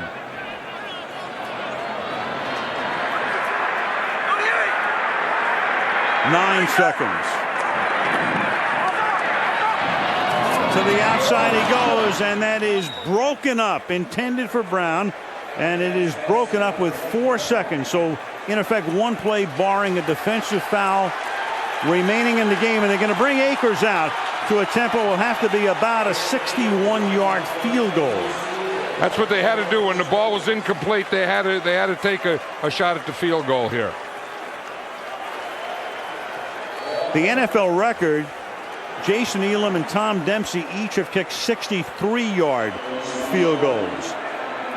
So this one's going to be spotted at the 50. It's going to be officially a 60-yard kick, but Dallas is going to take a timeout. Andy Reid doesn't need the headset nor the glasses anymore. This is one play. This is something you coach through training camp and all season, and you go through all the trials and tribulations they go through, and then it gets down to your kicker kicking a long one or not. I'm wondering at this point, do you attempt a 60-yarder? Remember, your holder is a quarterback, Coy Detmer, or do you just have Detmer get up and try to sling it downfield and hope for maybe a pass interference call or something that enables you to, you can't get in closer field goal range. This is going to be the end of the game, but at least an opportunity to extend the game. I would think it would depend on how Akers kicked in the pregame warm-up. If you feel that he has it in his leg or close to that, you let him kick it. A 60-yard attempt to win the game, and the kick is going to be well short, and that's the way it will end. And for Bill Parcells, think he gets up, he drives to bury his brother at 7 o'clock in the morning, comes back here, his team appears headed for a defeat, a big loss, and then all of a sudden, out of nowhere, the Dallas Cowboys, who played some amazing games this year with spectacular and fantastic finishes on both sides. The agony and the ecstasy that they've gone through 9 games. McNabb goes hobbling off. Philadelphia goes to New York. Dallas goes home with a record of 6-3. It's their first of 3 games in 11 days. They'll meet Detroit on Sunday and then Denver on Thanksgiving, and that's the way it winds up in Philadelphia. Autotrader.com postgame show coming up after the Cowboys shock the Eagles. Another one of those, who would have believed it if you tuned out early? I mean, it's all Philadelphia. They're leading 20-7, no problem. And there's your final score. It began with Westbrook tonight scoring on Philadelphia's opening drive. Philadelphia found a running game tonight, if nothing else. Dallas able to answer with a drive of their own. The rookie Marion Barber goes in for a touchdown. The game was tied at 7. Then Donovan McNabb was able to take it in. They cashed in after a Dallas turnover, an interception off Bledsoe. McNabb into the end zone to make it 14-7 at the half. Akers added a couple of field goals. And then here was Bledsoe down by 13 to Glenn, who hadn't caught a pass until that drive, to make it a 6-point game. The defense stiffened. Dallas was able to get it back here on Roy Williams' interception of a second down pass by Donovan McNabb. McNabb gets hurt on the play as well. He goes in for the touchdown to make it 21-20. They withstand a 60-yard field goal attempt by Akers at the end, and they shock him, and Roy Williams makes the play of the night. And all it took was one play to put him on the horse trailer. Roy Williams is with Sam. All right, Al, Roy Williams, who made the key play, the interception return for the touchdown, ended up winning the game. You seem to read it perfectly. What was going through your mind on that one? I was just reading Donovan's eyes, and I didn't think he was going to throw it. And he threw it right to me. And, we harp on, getting interceptions and taking them to, for 7 points, and we did that tonight. So ultimately the defense came through for this team, having trouble earlier stopping the run. How frustrating was that? It was real frustrating, man, but, it's an honor, man. I'm blessed. And I missed Monday school today, Pastor Rush, but hey, I made up for it with that touchdown, and, we won, and it was a blessing. I'm happy that we pulled this game out in Philly. And you sweep the Eagles for the first time since '98. Now in first, now in first place. Where's the overall confidence of this team? We're looking forward to Detroit. We can't harp on this. We got to go to Detroit now. And now they have 3 games now in 11 days. But they're 6-3. John, you coached for 10 years. Can a coach sleep after a loss like that? And how do you go to bed? No, there's no way. You just sit on a couch and watch television and read or something until you just fall asleep. But I think both coaches would be that way tonight. I think Bill Parcells for all the reasons, and sometimes a win like that is as tough as a loss, on you. Just emotionally draining you. And then Andy Reid, had to think you had it, and then you just let the thing get away. So for the Dallas Cowboys, they win, and they're only team in the NFC East to win this weekend. They win it by a score of 21-20. We move to Green Bay to Lambeau Field next Monday night. It'll be the Vikings against the Green Bay Packers on Monday Night Football. Kansas City and Houston Sunday night on ESPN. Until next Monday night, from Green Bay, Al Michaels, John Madden, Sam Ryan, and our entire ABC Sports crew saying good night from Philadelphia.